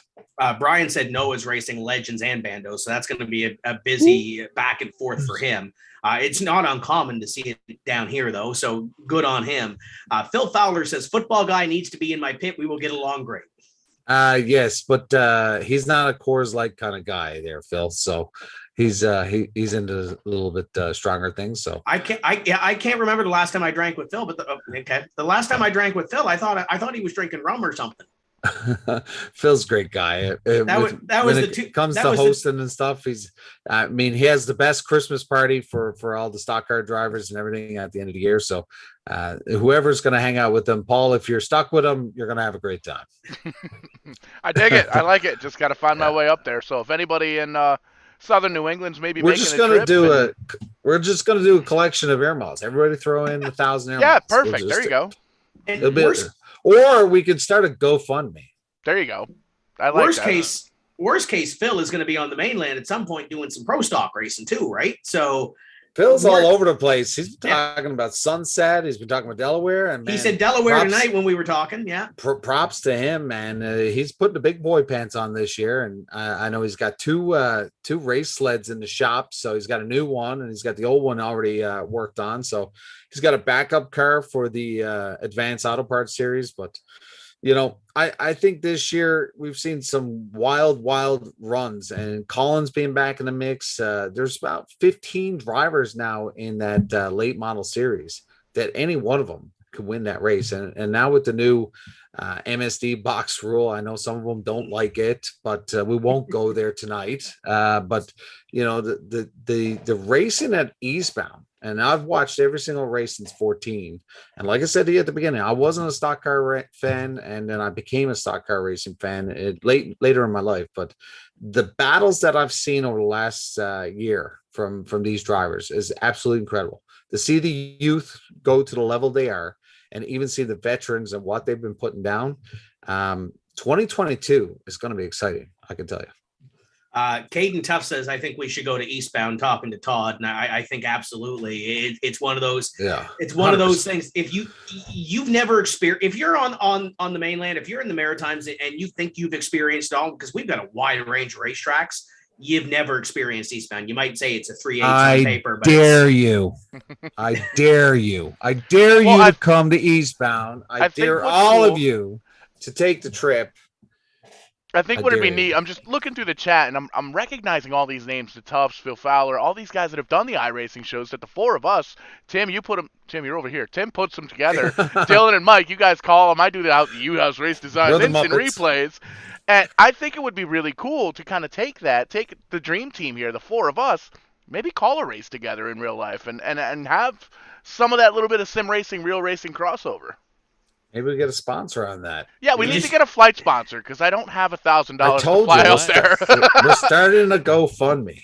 We got to kick out the NBC guys for the championship race weekend in Phoenix. I like that. Perfect. Now, Paul, if the GoFundMe goes to 1 million, like the trucker convoy, we're going streaking. We'll put us definitely we're going streaking, but we're going to have a slush fund so we can go chase some cup races. There you go. Perfect. And spend some time with our American friends because I tell you, we need to start working on the pilgrimage to Phoenix. And 100%. I mean, the people that have been involved with TCM Motorsports and Bedane TV over the last 2 years, I mean, we all deserve to put something together. And I mean, can you imagine if there was 100 of us Muppets in Phoenix? I mean, what a Muppet show that would be. Absolutely. And I see in the comments here, Phil Fowler just said he's a whiskey guy a few minutes ago. I think we just became best friends. That's it. I mean, Paul's coming up for a couple of races, regardless where it is. We've gone 40 minutes overtime, which I know, Dylan, that spinach and artichoke dip is starting to wear off, and I know you've got to get going because are you doing morning radio this week or after? Thank God, no, I'm not. But it's we get the holiday we get the holiday on Friday, so we're working double time tomorrow trying to get commercials done. If I say Canadian Tire one more time, I'm gonna snap because I did probably 5 or 6 Canadian Tire commercials. I had to do one for the Port Hawkesbury Fire Department bingo. It's not happening this Friday because of Easter Sunday. Yeah. So it's been a day, and tomorrow's gonna be a day. But talking racing, it's getting me in a good mood though. Getting us ready for the season coming up here. It's gonna be fun. It's the time, the clock is ticking here, and the next 2 days over here in the Rock, we got these tickets on sale. Tomorrow, I'll give you a little hint. If you're watching and listening right here, tomorrow morning at 9 a.m., the pre-sale code is Eastbound. So if you want to grab them early, we're going to open that up at 12 o'clock to some of our groups, but for our drivers and some of you guys that are watching here tonight, I know we got some fans out there, but pre-sale code is going to be Eastbound. And go to eastboundpark.com. Prices have just been launched. Everything. We got a brand new ticketing system from Show Pass. We were delayed about a 24-hour on that, so we do apologize. I did say it was going to be out yesterday, but it is finally launched. We're excited. And for all those Caden Toughs out there and the crowd in PEI, New Brunswick, Nova Scotia from our iRacing, man, it'd be awesome to have you over here. And I dare you to come. I dare you. Get over it some point. But don't be Jerry Hayes and dump oil all over the 3/8 mile. That was AJ Ford. That was the 4-cylinder. That's different. No sailboat fuel either. No I sailboat don't know fuel. where you're from, but that was horrible. That was horrible. I know there's a bunch of 4-cylinder guys going over there. We lost $500 worth of kitty litter on that deal. I'm sure you did. There's a modified joke there, but I'm going to leave it alone. I see Paul's got the partners up there. I want to thank all of our partners that helped put on TCM Live, and we're going to Speed Sport next week. It's going to be busy. Be sure to support these guys when you can. And there's a couple of others that are coming up the pipe as well. So thank you to them. T-shirts available next week at Speed Sport too. This has been fun. Are we on the T-shirt this year? No. Are we the black sheep again? Can you put the T-shirt up, Paul, so he can see it? Just so the guy is supposed to be the mouth of the East, and he doesn't put Newfoundland on his T-shirt. So Newfoundland was on the first T-shirt. Okay, but we tried to fit. We pissed you off in the second year. No, we tried to fit the whole map on there, and the island kind of floated away. To be fair, the shirt does say bad decisions, and when I think bad decisions, I do think Mike James. No. Hey, we just met, Paul. This has been too fun. Once again, thanks to all the partners. Next week, as long as the series between Truro and Valley doesn't go to Game 7, we will be here. Robbie Thompson, the new owner of Valley Raceway, will be here. We're going to preview Speed Sport. It's going to be busy. Denver Matchett might show up. If he might be fired, who knows? Yeah, exactly. He hasn't been here in a month. Yeah, I just took his job. Me and Paul are in. You just heard it. Mike James coming back next week, by the way. But yeah, no, this has been fun. Thank you, everybody, for tuning in. Thank you to JR Fitzpatrick. And by the way, thank you for getting us LP Dumoulin today. That was a curveball. Yeah, it was. But LP is great. Of course, Adam Ross. It's been a busy day. I've still got an hour and so drive to get back to Truro because I'm going to Pinty tomorrow. And we might have some more news coming up at Speed Sport about something going on, but that's all we're going to say about that. On behalf of Dylan Langell, Paul Strickland Jr., Mike James, everybody, my name is Tim Terry. We will see you back here next Wednesday night when we say let's go racing. Until then, keep the hammer down. We'll see you at the track, and we'll be drinking Bush.